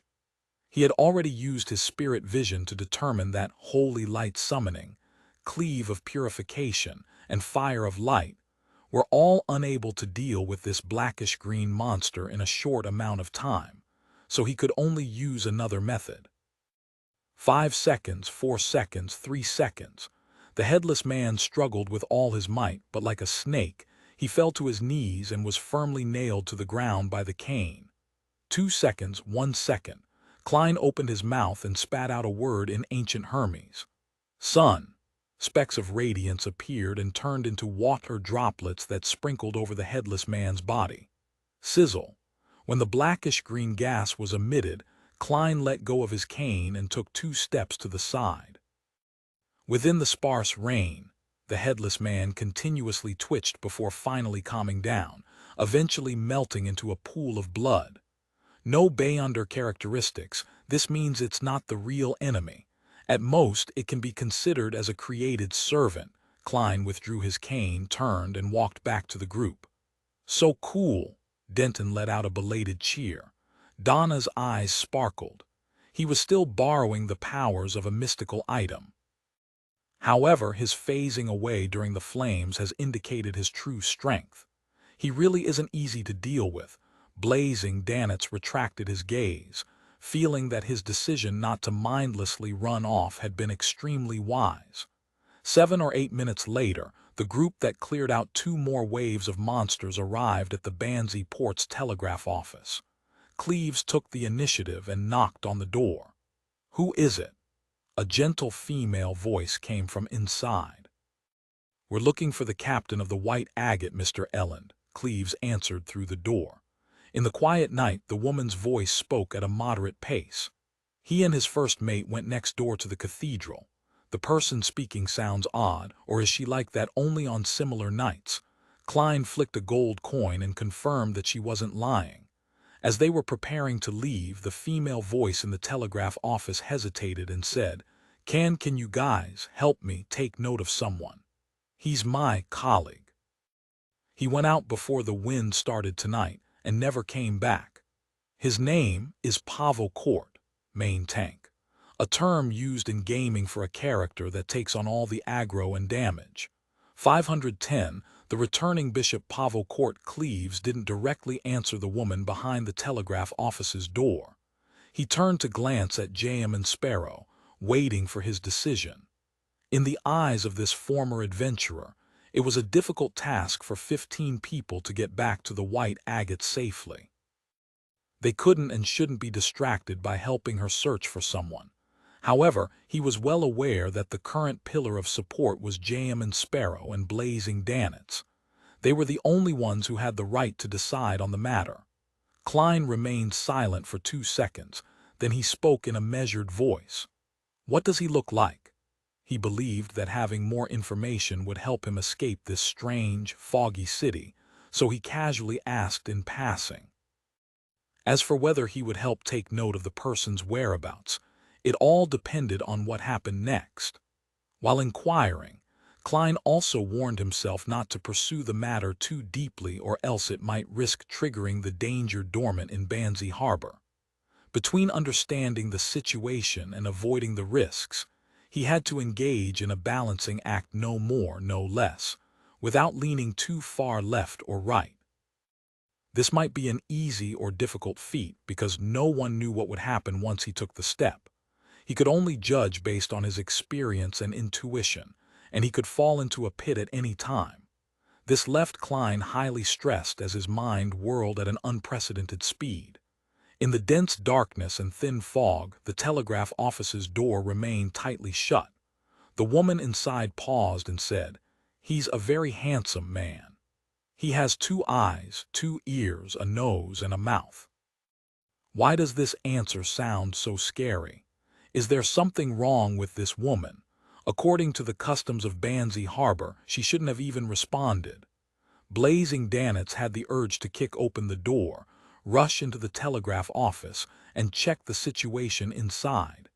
It was at this moment that he saw Jamin Sparrow put his hand on his hat and turn to the side. Storm Cathedral, Klein briefly stated their destination. He didn't bother with whether there was anything wrong with the woman at the telegraph office.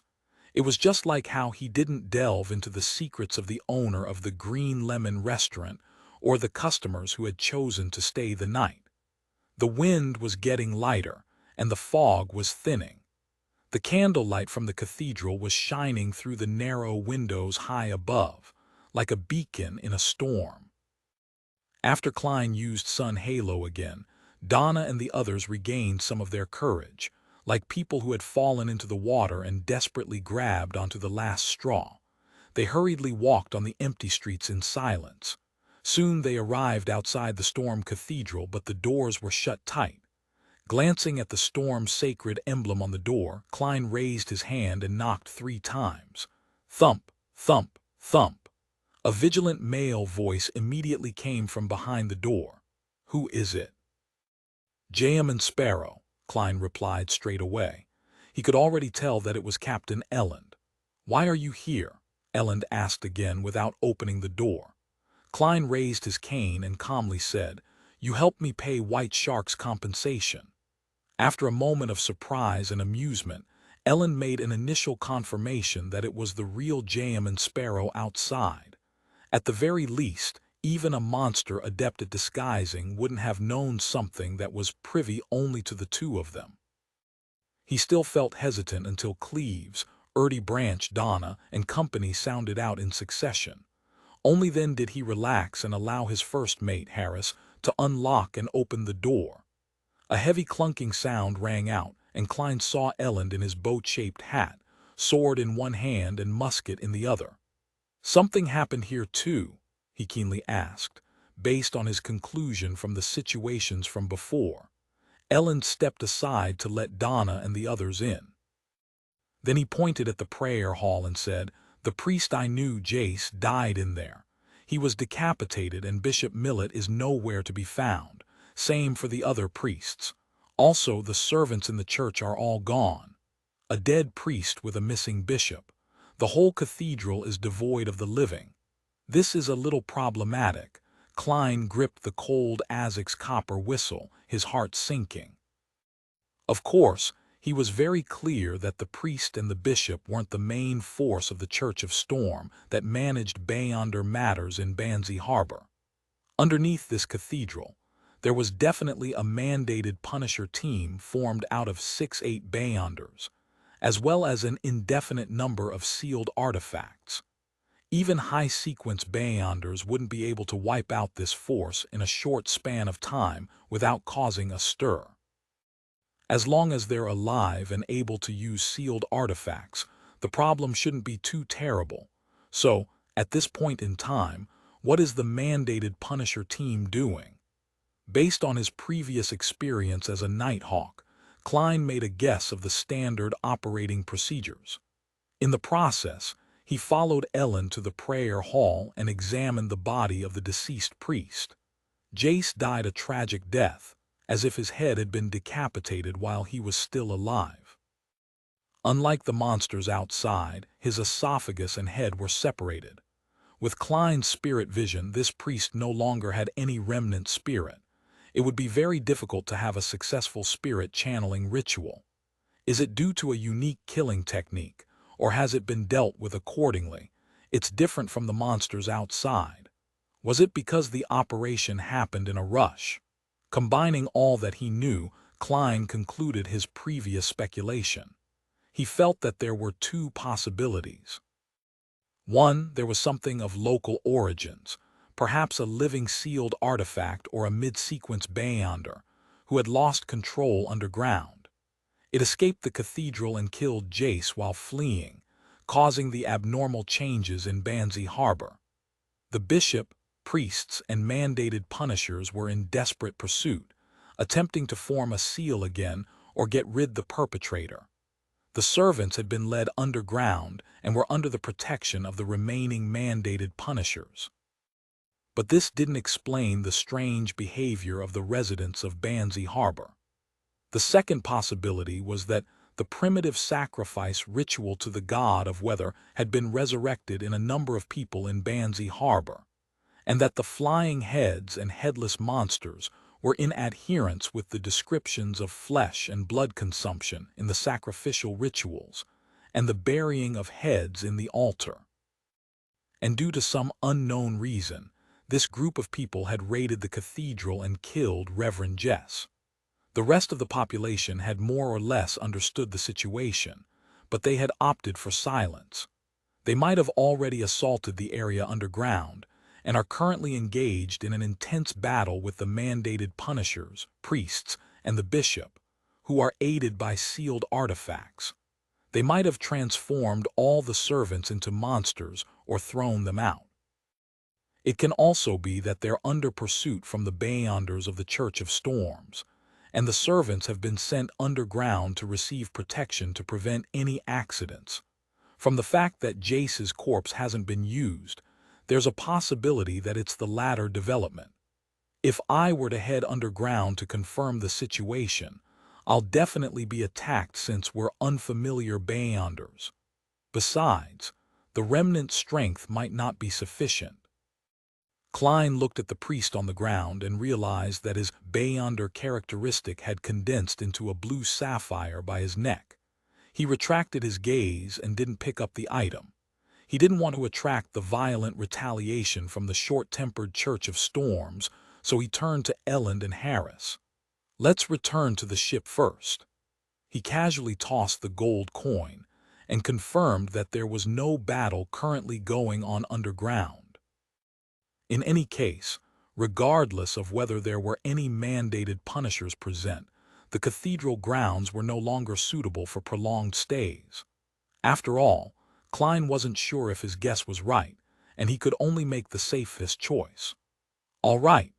Elend had no desire to stay here either, being in a situation where he waited nervously for any changes to befall him.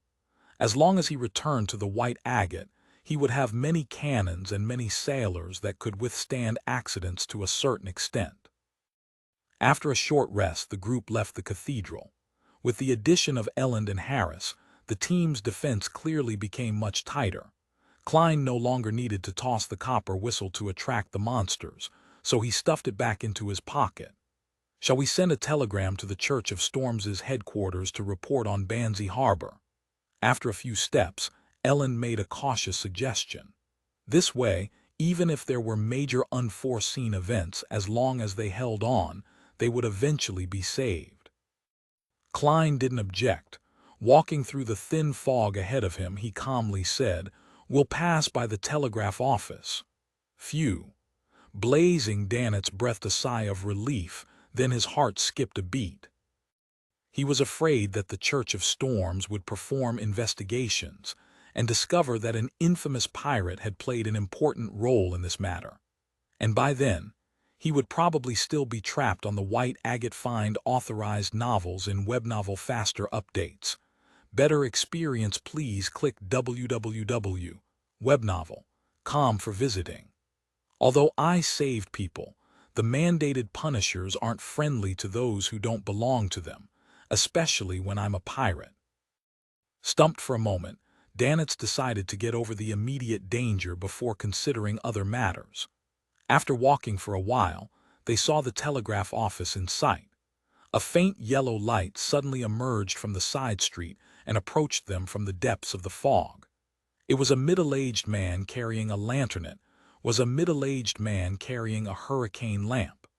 He wore a dark blue bishop robe embroidered with the symbol of the storm.